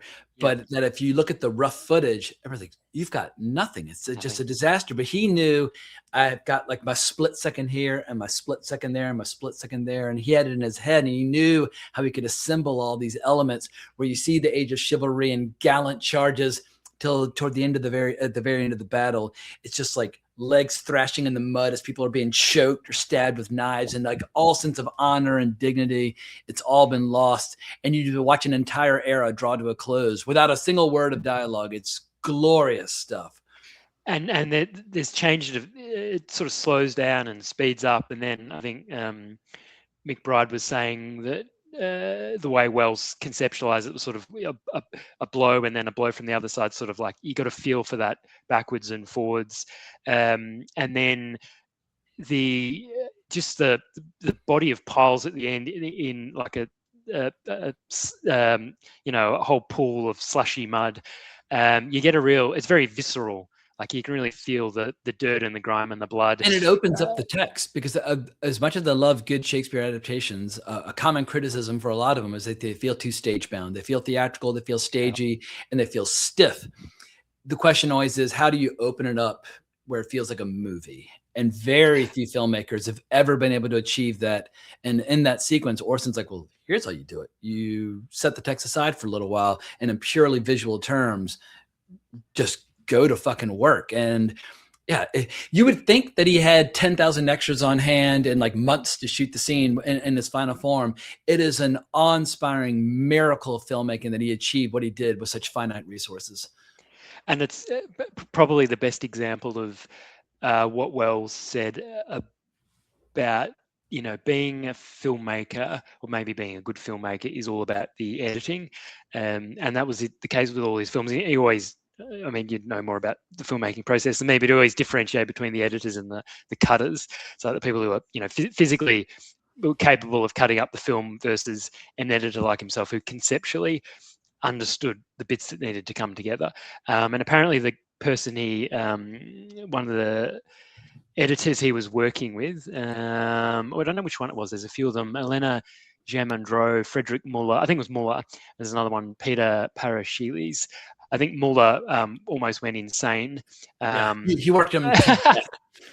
And the only thing that saved them was a deadline. Yeah. They wanted to play at the Cannes Film Festival again. Yes. And I can't remember which text I read it in. Maybe it was in the Callow book. But that Wells would get bored from seeing the same footage too much. So he'd constantly want to make things shorter, tighter. And they said, you're editing it into extinction. Yeah. You have to remember, Yep. not everybody else has seen this footage 1,000 times. It's new to them. Like, let the audience enjoy what you shot.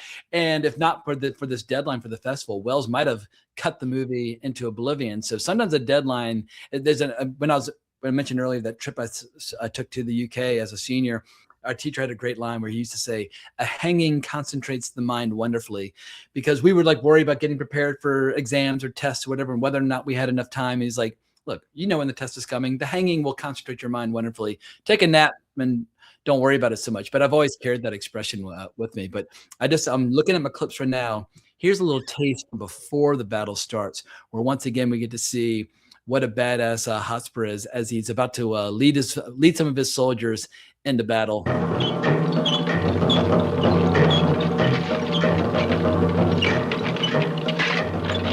Come, let me taste my horse, that is to bear me like a thunderbolt against the bosom of the Prince of Wales. Harry to Harry shall, hot horse to horse, meet and ne'er part, till one drop down a course.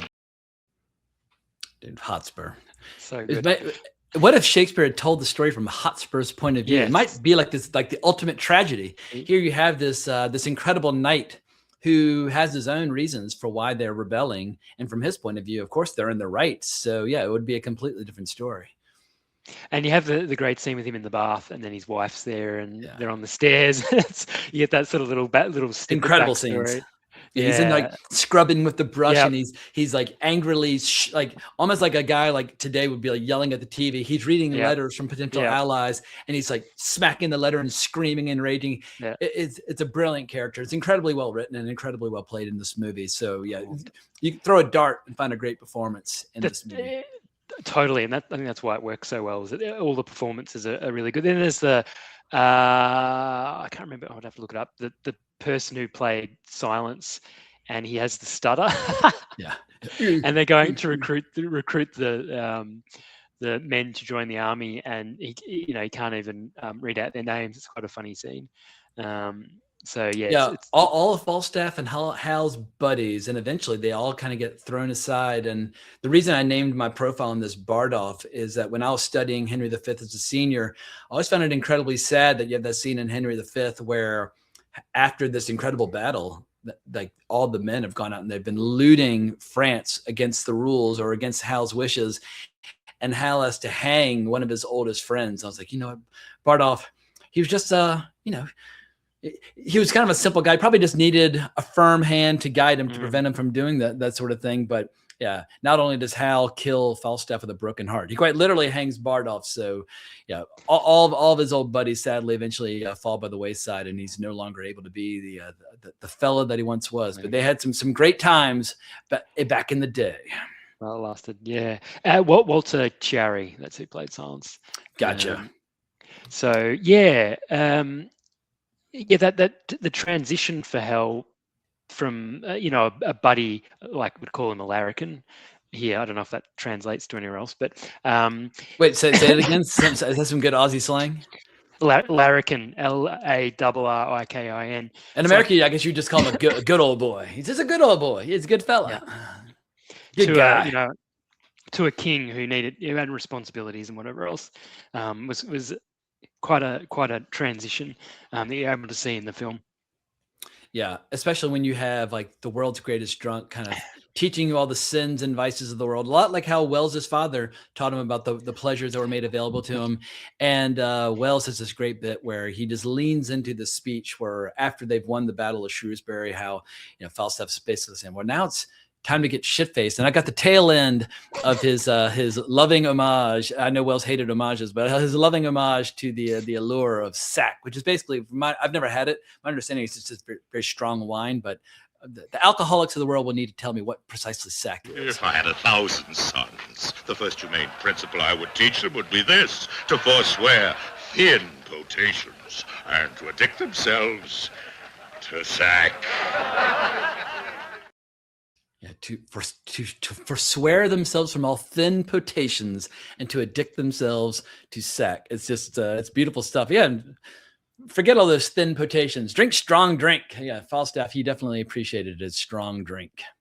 And then we get that on the Dean Martin show as well, as you were showing earlier. It's such a great bit where just like you had this extraordinary battle and like, you know, like the end of an age, and it just ends with like a toast to drunkenness. And I have a feeling that, I mean, I always feel like they make a mistake of trying to describe Shakespeare as kind of doing one thing, but as you get to know his plays and his comedies and his tragedies and his histories, there's just so many different dimensions to be enjoyed. And I feel like no matter what kind of person you are, if you just have a little healthy curiosity, I mean, of course, if you're just reading a play for the first time, it helps to drink your espresso and sit up, and you don't want to read it when you're tired, and et cetera and so forth. But I think oftentimes people teaching it and trying to learn it overlook the joys of it. And the similar thing happens when Wells is taught as well. I think there are a lot of professors who have turned entire generations of students against Wells by saying, these are the movies. And if you don't like them, you're stupid, and I cast you out. It's like, that is the worst possible way. Just give him a Coca-Cola and let him sit back and let him watch the Third Man for the first time. You're like, oh, who's that guy? I want to see more of him. And treat it like entertainment, and then people will have a hell of a lot more fun with it. Yeah, totally. And you see, you know, younger people these days, they'll be like, watch Citizen Kane. Not very good. Like, what was I don't know what the big deal is with that film. That's because it's been framed to them as somehow being the be all and end all of cinema. Or you have a teacher who's like, you might think Dune's a cool franchise, but it's nothing compared to this. And I remember when I saw Dune Part 2 in the theater, there's a guy in the bathroom, very young, ranting and raving to one of his friends. He's like saying something about Citizen Kane and something about, but he was so overjoyed to be watching something he wanted to, and he was so pissed. But I was like, clearly you had a really annoying professor at one point who just force-fed you that movie, just ramrodded it down your throat in the worst possible way. And the best way to watch Citizen Kane would be the way that my friends and I used to watch it back in college. We would get in my room in my fraternity house, where I had a single room. We would rip bong hits and drink beer and just like order pizza. And we would watch it over and over and over again, and just laughing uproariously and having so much fucking fun. And some of my fondest memories of movie watching or with my buddies in a fucking, you think, oh, fraternity, all you're going to do is like, break windows with your face and, snort cocaine. Like, no, we were watching like challenging cinema, behind closed doors and having a great time doing it. And I think maybe because we did enjoy a drink from time to time, or drugs and alcohol, we could appreciate Wells when he was in a scene like this one, where there are all these great scenes in the movie where people are imitating other people and speaking on their behalf like another character. And Wells is basically exploring this hypothetical scenario, whereas people might be trying to persuade Hal to banish all of his friends, but he's basically arguing, well, banish everybody, but don't banish Falstaff, because if you do, you banish the world. But here's a taste. But for sweet Jack Falstaff, kind Jack Falstaff, true Jack Falstaff, valiant Jack Falstaff, and therefore more valiant, being as he is old Jack Falstaff, banish not him, thy hair is company, banish not him, thy hair is company, banish plump Jack, and banish all the world. I mean, Wells is heaven. I know he was very insecure about his performance in this movie, especially around actors like Gielgud, but he was born to play John Falstaff. It's his best role. I mean, he's also really good in Kane, like in terms of young and old and that transition. But I think it's his best performance. One thing I was going to say that occurred to me watching it was, you mentioned how Falstaff is perceived, particularly by Henry IV, as corrupting like the youth, and it kind of reminded me of a little bit of Socrates in that regard.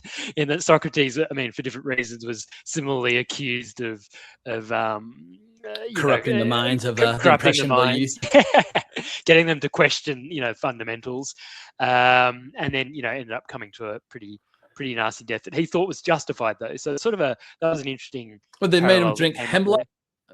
Yeah, hemlock. Yep, and he said that the state was justified in doing that. So my brother used to always tell this bad joke back in the day. He's like, "What was Socrates' his famous last words?" And I'm like, "Huh?" He's like, "I just drank what?" And anyway, but he was forced. He drank poison and died. But I don't know if he was. I'm very skeptical that I would disagree with Socrates. As divine a philosopher as he might have been, he probably did not deserve to die for his crimes of teaching people how to think. think for themselves, yeah. And you'd think Wells would probably frame him as a good person ultimately. And then that's the other thing he pointed out with Falstaff, was that he was one of the few characters in maybe English literature that was like good to his core. And Simon Callow says that when he performs as Falstaff, he has a very different reading of the character. And this was a particularly Wellesian take on Falstaff. So again, you've got Wells not just literally translating an obvious reading of Shakespeare, but really reading into it what he felt was sitting under the surface based on his experiences in the world, and so the way he saw things playing out. Because of course he was very heavily involved in sort of social political activity as well. I mean, there's a whole discussion to be had around his involvement, like the civil rights, and he was doing stuff that was just, people would do today as like virtue signaling, whereas he was doing it because he felt that it was important to do, and that he was actually and he basically got chased out of the country by the FBI for being a suspected communist in the late 40s. Like he kind of got out of the country just in time and basically became a European filmmaker until A Touch of Evil. Because of that. So I think, people doing that these days, there's no way they'd make that sacrifice. So there's that you can see some parallels obviously with in some cases in Shakespeare, it's literally a historical thing, but making references. And that was kind of Wells would always snore audibly and dismissively when people tried to look for autobiographical ingredients in his movies. However, if you study his biography and study his movies, there are many autobiographical ingredients in there, and the recurring themes, and Magnificent Ambersons and Chimes at Midnight make a perfect double feature. I mean, you mentioned earlier, what are the great Wells performances? His voiceover narration to the Magnificent Ambersons is also one of my favorite performances by him. A great movie. You did a ep with Martin, didn't you, on Magnificent Ambersons? We did indeed. It's funny, like, because I'm always swinging back and forth between, I can't do any videos or podcasts about Wells because I go too crazy. But then the pendulum will swing back the other way. I'm like, all right, if I just break off a little piece, then I can just go crazy about that one topic. And so every once in a while, I will rip off the Band-Aids. All right, we're doing the Magnificent Ambersons, or we're doing this, or we're doing that. And today we're doing Chimes at Midnight. But if I ever tried to do like the video on Wells's career, it would be 50 fucking hours long, and I would still be barely scratching the surface of all the things that I want to discuss. It's the impossible subject. But yeah, I guess starting in 2015, when I did my first podcast about his career, I don't know how many hours I've devoted to his career so far, but I feel like I'm just getting started. There's so many movies that haven't tackled yet. So yeah, you and I are going to have to tackle more because in the years to come. In Ambersons, for me, I mean, Cotton's one of my favorites in any film he's in, but like Moorhead is unbelievable in that, and Timothy Holt, like there's some people don't like his performance in that, but I think he nails exactly who the character's supposed to be. And you've got the scene between them at the end, and it's not hot, it's cold is, I think, one of the all-time it's cold absolute all-time greatest line deliveries in anything ever. Aggie Moorehead, she reaches a state of like emotional shrieking hysteria in that where it is utterly terrifying to behold. And of course, growing up, I used to see her as the mother in Bewitched and thought she was just like me too. mean old mother. But then you discover her in movies like Kane and Ambersons, and obviously all their incredible radio productions together, and she was just a total powerhouse. And in Kane, she's amazing. Like, she's not even in it much, but she's so cold. Like, when he's being taken away at the beginning and the father's there, it's like really tragic. And you got him playing in the back. Like, anyway, off topic. But Wells was very lucky throughout his life to recognize the brilliance of certain actors and then keep them close so he could use them again and again, whether it's Joseph Cotton or Agnes Moorehead or whatever the case might be, or Jean Moreau in the 1960s. But there are certain recurring performers in his troupe. Even though he was running around the world like a crazy gypsy, he would always find ways to kind of like to reel them back in and bring them back in for this first productions. And I'm sure he tested their patience at times, but there was also, genuine, sincere love for him as well. Otherwise, it wouldn't have kept coming back for more. Exactly. Yeah. And we mentioned Houseman earlier. He was key to that sort of setup, particularly with the Mercury theatre work. I would love to be able to, it'd be nice to just for one evening to be an actor that Welles was in the process of seducing to be a part of one of his projects. Like, I would never want to be like his assistant, but I would love to be like at a dinner as one of the actors that he's bringing into the inner circle. I'm sure during those moments, like Marlene Dietrich used to always describe it as a feeling like a plant that had been watered.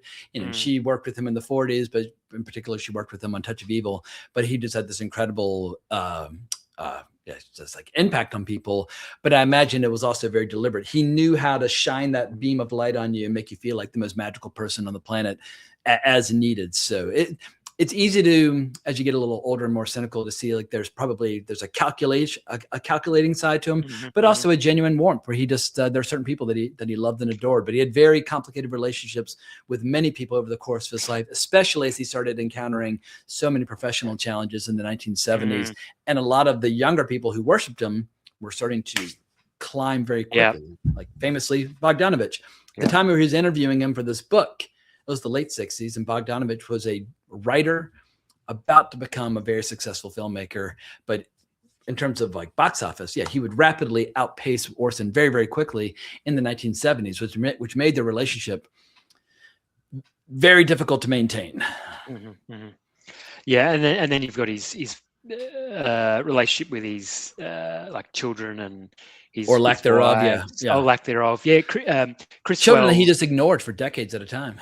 Well, that's it, isn't it? Because you hear Beatrice Welles saying, "Oh, I had this amazing childhood on set," and then you read Chris Welles's book about her father, which is really good, recommended, and you get much more of a feeling of how complicated those relationships were. And ultimately, he was a really great guy, but he had, like all of us, drawbacks. And even like with Rita Hayworth, I mean, one of the icons of the period, most beautiful women in the world, that men would kill each other. They would fall on their sword to and smell her pantyhose. And he was married to her, and apparently, based on Chris Welles's book, it was a good marriage. And Hayworth was generally loved him and was quite really broken up when they separated and wanted to work with him again. So you get real insight into like who he is as a person. Very very complicated individual. I think that's a lot of, I think we'd call him a genius. People with a lot of talent, particularly in sort of creative arts, are like that. They're really hard to get on in a lot of ways. In other ways, they're very charismatic. And I think, you got to it almost feels like he was like a classic Renaissance figure who was born in the wrong century, and that perhaps he would have been just much happier if he could have just been like a local playwright writing and putting on plays in the early 1600s, like in a village in England, that he could have done that his entire life. But his blessing and curse was that he achieved global fame and stardom in his early 20s and spent the rest of his life kind of watching it all kind of come unraveled inch by bloody inch.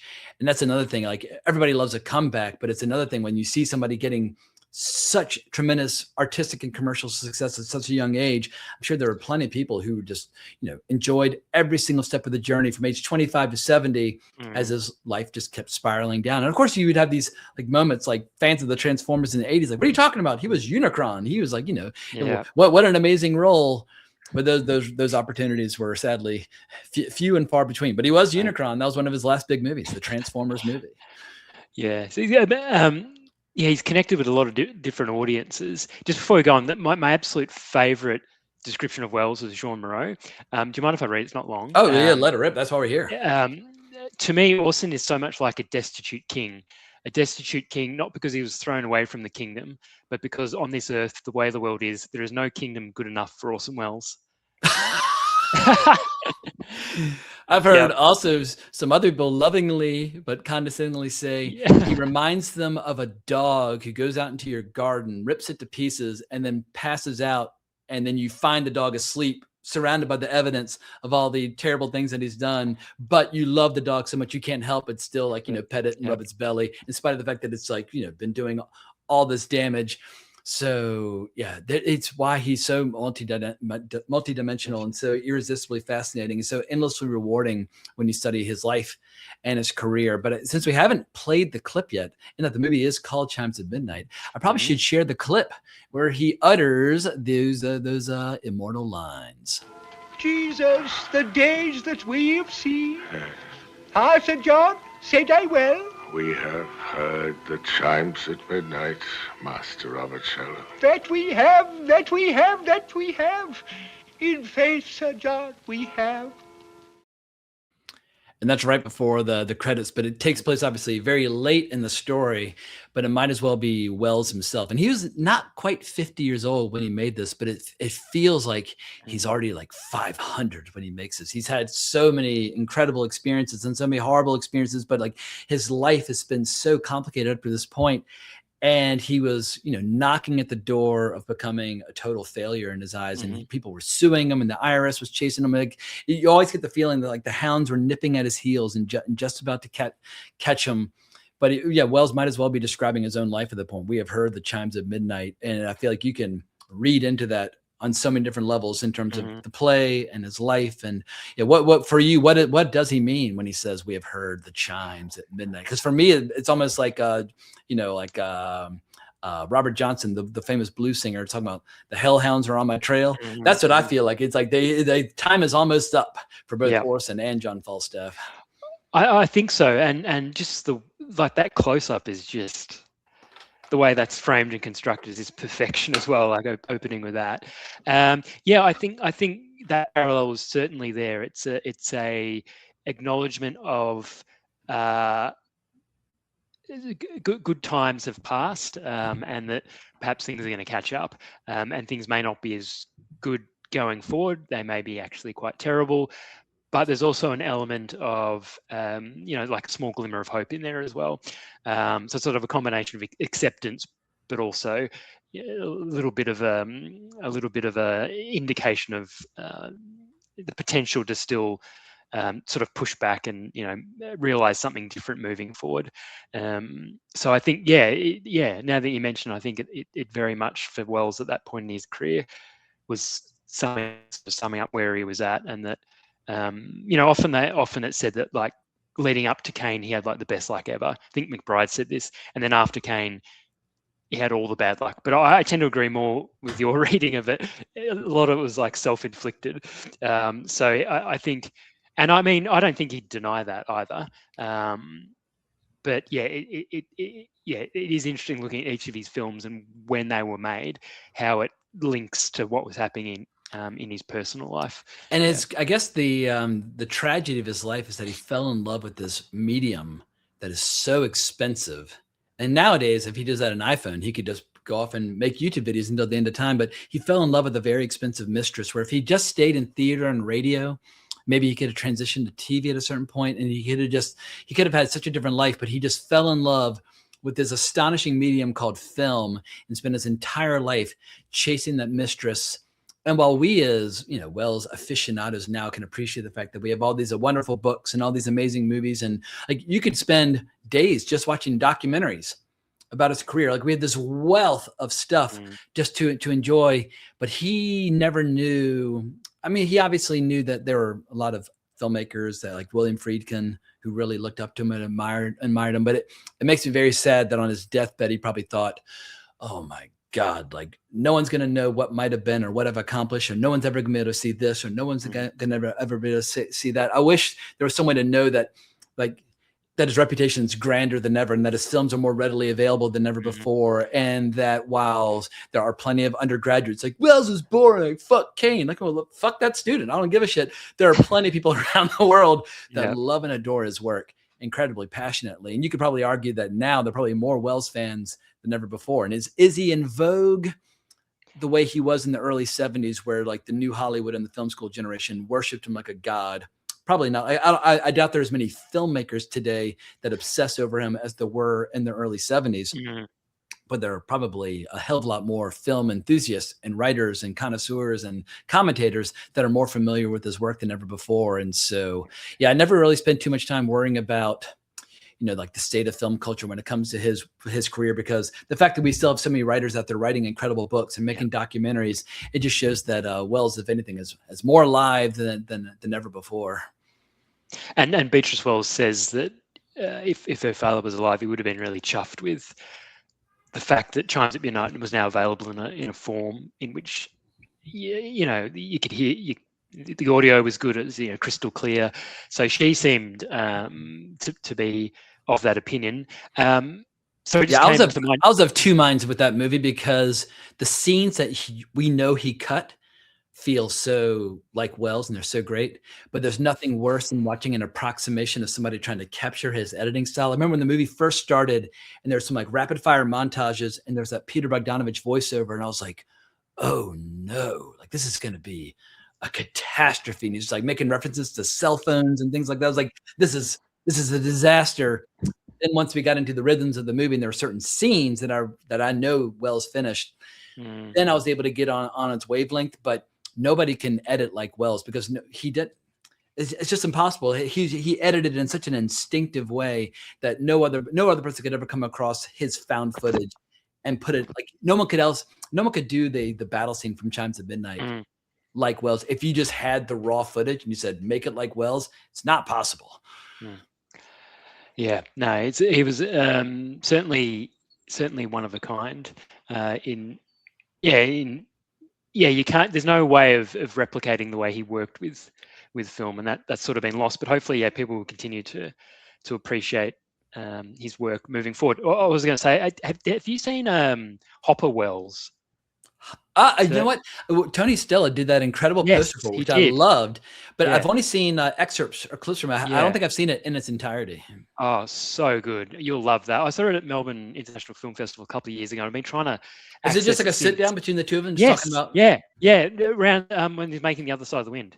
And it's literally 2 hours of them talking to each other. And I recommended it to some people I work with because they're into film. I'm like, you got to watch Hopper Welles. And they got through like 20 minutes of it. And they're like, didn't understand any of the references. I'm like, what?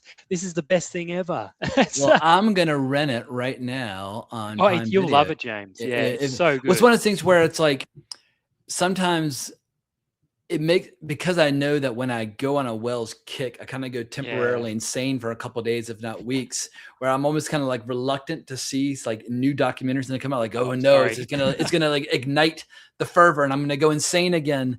But in that Tony did that glorious poster for it, I owe it to myself to see the documentary. But hang on, where is it available? Documentary Hopper Welles. Goddamn 2020. That art is just sublime. It's so good, and it perfectly encapsulates. All right, you cannot rent it legally, but I found it on one of those illegal Russian sites. That the website that you found is like absolutely the best ever.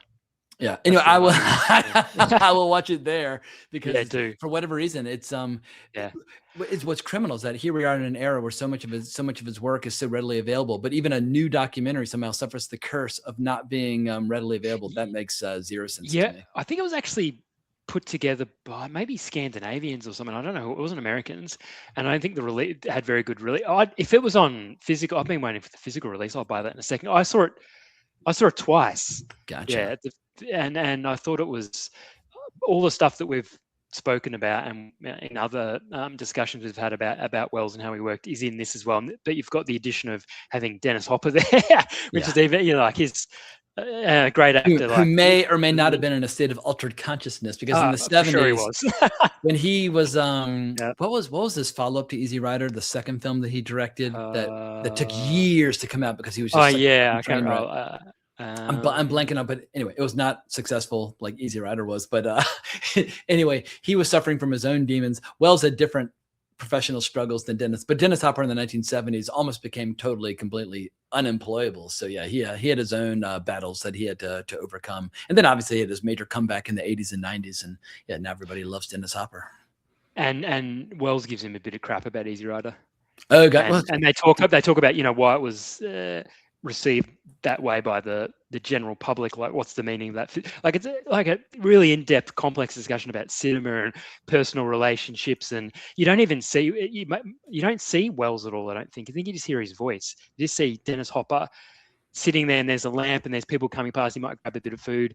Anyway, I highly recommend it. I think you'll love it. Gotcha. All right, so just a way of wrapping this up, let's say you were hired to teach an introductory film class to incoming freshmen in college who are blank slates. They know nothing. The same way I was when I arrived in the fall of 1995 at the University of Virginia and was about to get exposed to Welles for the first time. But let's say you were designing a curriculum for one semester where kids would not vomit out of their nostrils and reject the idea of Wells entirely, how would you invite the newcomers into the conversation where you feel like you'd have a good chance of capturing the audience and the imagination of at least some of your students, and just, you know, the rest of the students can be damned? Yeah, that would be. I'm just trying to think of his. Yeah, I mean, there's a whole range of ways you could do that. Obviously, with his films, so Macbeth, Othello, and Chimes at Midnight. I'm not sure what order I'd introduce those, but then there's also the whole background around.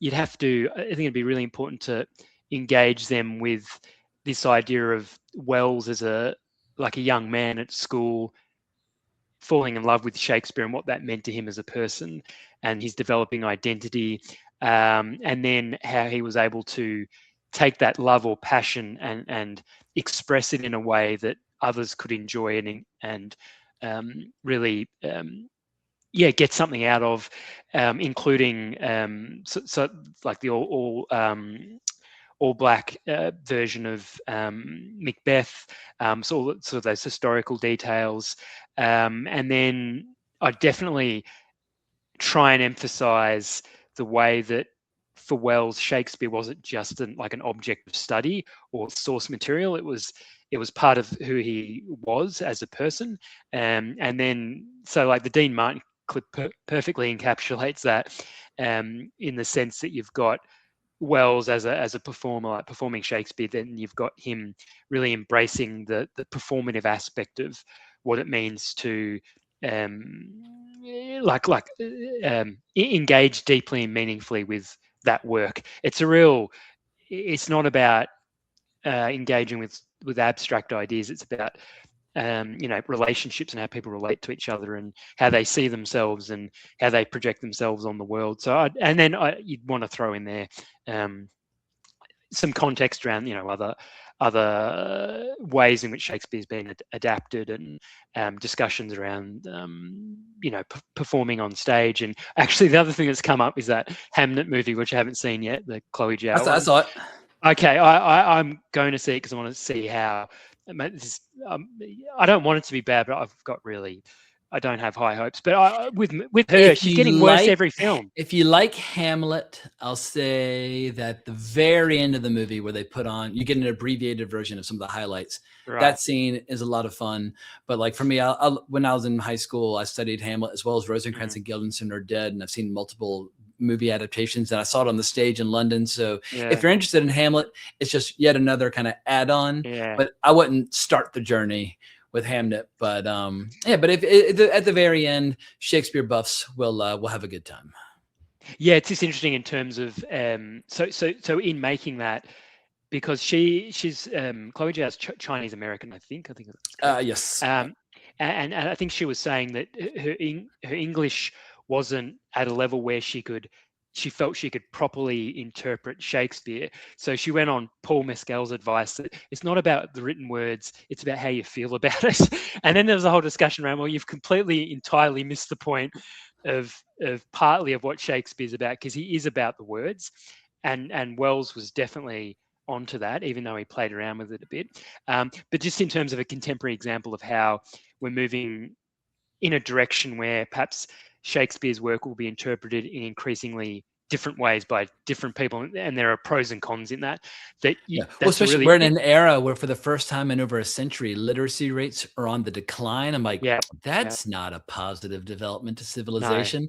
And with the literacy rates on the decline and people becoming increasingly visual, who knows? Maybe it means they'll only be able to enjoy Throne of Blood and Ron because those movies are so visually spectacular, and they'll watch only the Japanese versions of Shakespeare, or like the scene from Star Trek VI: The Undiscovered Country. You can't appreciate Shakespeare until you've heard him in the original Klingon. Like there are a bunch of different ways to unpack them. But for me, in the end, you need to read it, but you also need to speak it out loud. And I would recommend, if I were like your teaching assistant for that course you're offering, instead of assigning like scenes or acts to read at night for the students, I would just like handpick whichever student's like kind of not paying attention or looking away or doesn't want to be there. I would drag them up to the front of the class and be like, all right, we're going to perform a scene. You're Hotspur, you're Henry IV, you're Hal, and we're gonna throw down, and we're gonna embarrass you all, but it will just because then people will start laughing and they'll having fun and they'll realize, it is meant to be performed. Yeah. I think that'd be really, really great way to engage all the students, and then you'd have a a bit from Billy Madison, where they're having the sort of the challenge in the school to be to take arms against a So sea of good. troubles, and by opposing end them. It's fantastic. Yeah, Adam Sandler, maybe not the best orator for a scene from Hamlet, but he at least he did his best under the circumstances. So I would throw all of that. Yeah, generally I find with when it comes to sort of teaching and learning them, the greater the number of entry points you can provide, and this is what you were saying, James, to as many students as possible, the better. So giving them ways to access like what you're trying to understand and appreciate, and then once they're hooked in, then they're going to invest in it, and they'll say, oh, actually, Shakespeare is not just for this type of person. This is something I can connect with as well. So I think one of the best spokespersons on that front. I was listening to blanking on the name of the podcast, but Ian McKellen was on this podcast like 10 years ago. I'm totally blanking on the name of the comedian he was talking to, but the comedian was like, Shakespeare's boring. I hate Shakespeare, blah, blah, blah. And Ian McKellen was like, well, actually, like, you're wrong, and Shakespeare's fascinating. And I'm not going to tell you why. I'm going to show you why. And from memory, starts reciting certain passages that he's found profoundly moving. And you can tell Ian McKellen's like, he's just holding nothing back. He's like, I'm going to give you the full Ian McKellen here, and you're stuck in this chair, and you got to listen to me for 10 or 20 minutes. And it was so infectious, and that he had such contagious love and enthusiasm. And I feel like Ian McKellen, because everybody loves him as like, Magneto and Gandalf and all that stuff, is he'd say, all right, you like him as Gandalf? Well, here's the real Ian McKellen, the guy who was in a movie version of Richard III, who really had to just end his bones and performed like Macbeth in the 70s with Judi Dench. And I would play them that excerpt where one of the world's greatest living actors just puts it all out there and just shows why. In the right hands, with the right filmmakers and the right storytellers and the right adapters and the right performers, there's really just nothing else like it. And but the biggest challenge is, how do you turn it into a movie? Because movies and theater are very different things. And we have so many examples of it, of people just crashing and burning, and they're just failing in the attempt. And even with Wells, like, I love his version of Macbeth, but it's not nearly as good as Chimes of Midnight. You can see how he's working things out, and like, what is the way to do this? And so, even someone as great as Wells, even he really struggled with it. It's a huge creative challenge, but that has to be kind of navigated by clever filmmakers. Yeah. No, there's lots that they could dig into and understand about the different mediums through which you express your ideas. I think that's invaluable, particularly in this day and age where they're overwhelmed with inundated with sounds and images of various forms. So that literacy, being literate in that stuff. Shakespeare nude in Central Park. That's how you get it. You just get a beautiful cast of stunning models to stand there, no set dressing, no props, and they just give you like Coriolanus in the nude. There's all sorts of like gimmicks you can use to lure people in. I'll tell you another version a way that I found really enjoyable. I did a lot of road trips in the late 90s when I was going to and from LA. And there was a BBC radio production of King Lear with John Gielgud as Lear, and it had a terrific cast, and Kenneth Branagh is in there as well. But they would clang sabers together, rapiers together for like the battles and things like that. And like they added a lot of music and sound effects, but it basically was like a 4-hour book on tape with all these marvelous actors. And so there are a bunch of different ways, points of entry, and I think you just gotta. But I'd be lying if I were to say that like my initial points of entry were successful. It took many failed points of entry before I finally got over the hump. And I don't know what that magic approach is that allows people to get over the hump. But obviously, here we are. What I say earlier, his birthday was nearly 500 years after his birth, and we're still talking about him. So clearly enough people are getting over the hump and falling in love with his work. So happy birthday to the bar. Yes. Yeah. And may it long continue. Yeah, I have a feeling 500 years from now, when we're approaching the millennia, like the 1,000-year anniversary of his birth, there will still be some knuckleheads, and whatever the new medium of communication is, we'll still be finding ways to celebrate his work. Well, where can people find you online if they want to continue these discussions about Wells, Shakespeare, or any other topic that's come up over the course of this recording? Yeah, I'm on Twitter at pinball.les. That's at pinball_les. And then I do all the films I watch, do like little reviews of them on a website, a little known website called Critica. So it's just JP_Ferguson, I think. Do you link those reviews on social media?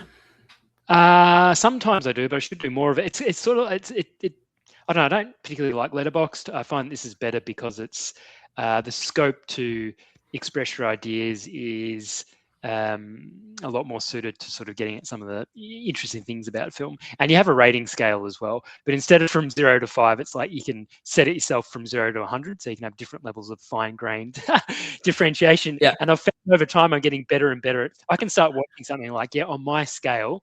So for me, like 50 is, I would recommend someone watch it. It's not complete crap. And then anything below that, I wouldn't recommend it. So anyway, I share my sort of thoughts on, like, I've been watching heaps of Cagney films. Gotcha. Recently. I love Cagney. But I'm in this weird minority where I think giving numerical ratings to movies is so self-defeating. And it's like, if I were comparing Chimes of Midnight to the rest of Welles's career, I'd probably give it 4.5 or a 5 out of 5 or whatever. But if I'm comparing, it's like the scale is different. It's not like I'm like, it's not a math test. Like you can't get like 90% right. And I feel like it does such a disservice. Like, well, this is a 4 out of 5 and that's a 5 out of 5 and never the twain shall meet. And I just feel like it gets you off on the wrong foot. And I've never found a review of a movie where the number rating added anything to the conversation or deepened my appreciation for the movie. And yet, like, anyway, on movies, when I do flashback reviews on Letterboxd, where I'm like, hey, I was Taxi Driver 50th anniversary review, then I'll do the 5 out of 5 because it's easy. But otherwise, when I link to a review on Letterboxd, I don't even include a rating. I'm like, if people want a rating, they can below me because I'm not going to put. I'm not going to do it. I'm not going to. I'm not playing that game. Yeah, no, I think that's a very reasonable point to make. I often find that for me, it's more if I'm sort of ranking, it's relative to that filmmaker's body of work. So I'm trying to get a bit of a feel for where it might sort of sit. But yeah, it's more of the thoughts I have about when I'm watching it. And hey, there was a reference in the Cagney film I watched last night. God, what was it called? It was a Shakespeare reference. It was Winner Take All from 1932. Gotcha. When he's a boxer, and he's got this really good line. He says, he's going to finish a sort of finishing school. He's trying to transition from being a rough boxer to a more refined gentleman because he's into this woman. And the guy's like, he's working with like, you need to read some Shakespeare. And he's like, I don't want any part of that Shakespeare guy. He's the one that ruined Gene Tunney. Gotcha. It's like, nice. Just before we're doing the episode, bit of Cagney, who Wells loved, said he was like the best actor.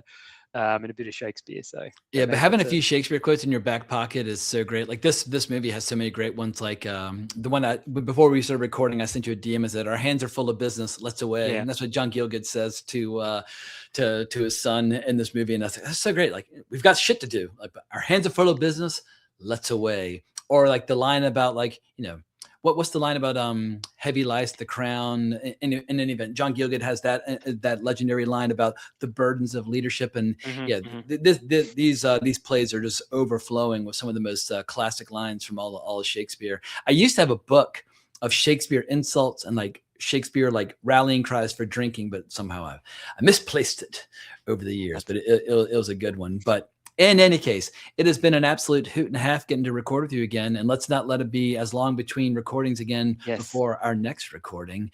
But if y'all enjoyed this, hunt down Joseph online. And please remember to like, subscribe, hit the notification bell, become a subscriber, all that good stuff. But more importantly, as always, onwards and upwards. It ain't like it used to be, but it'll do. You know how to whistle, don't you, Steve? You just put your lips together and blow.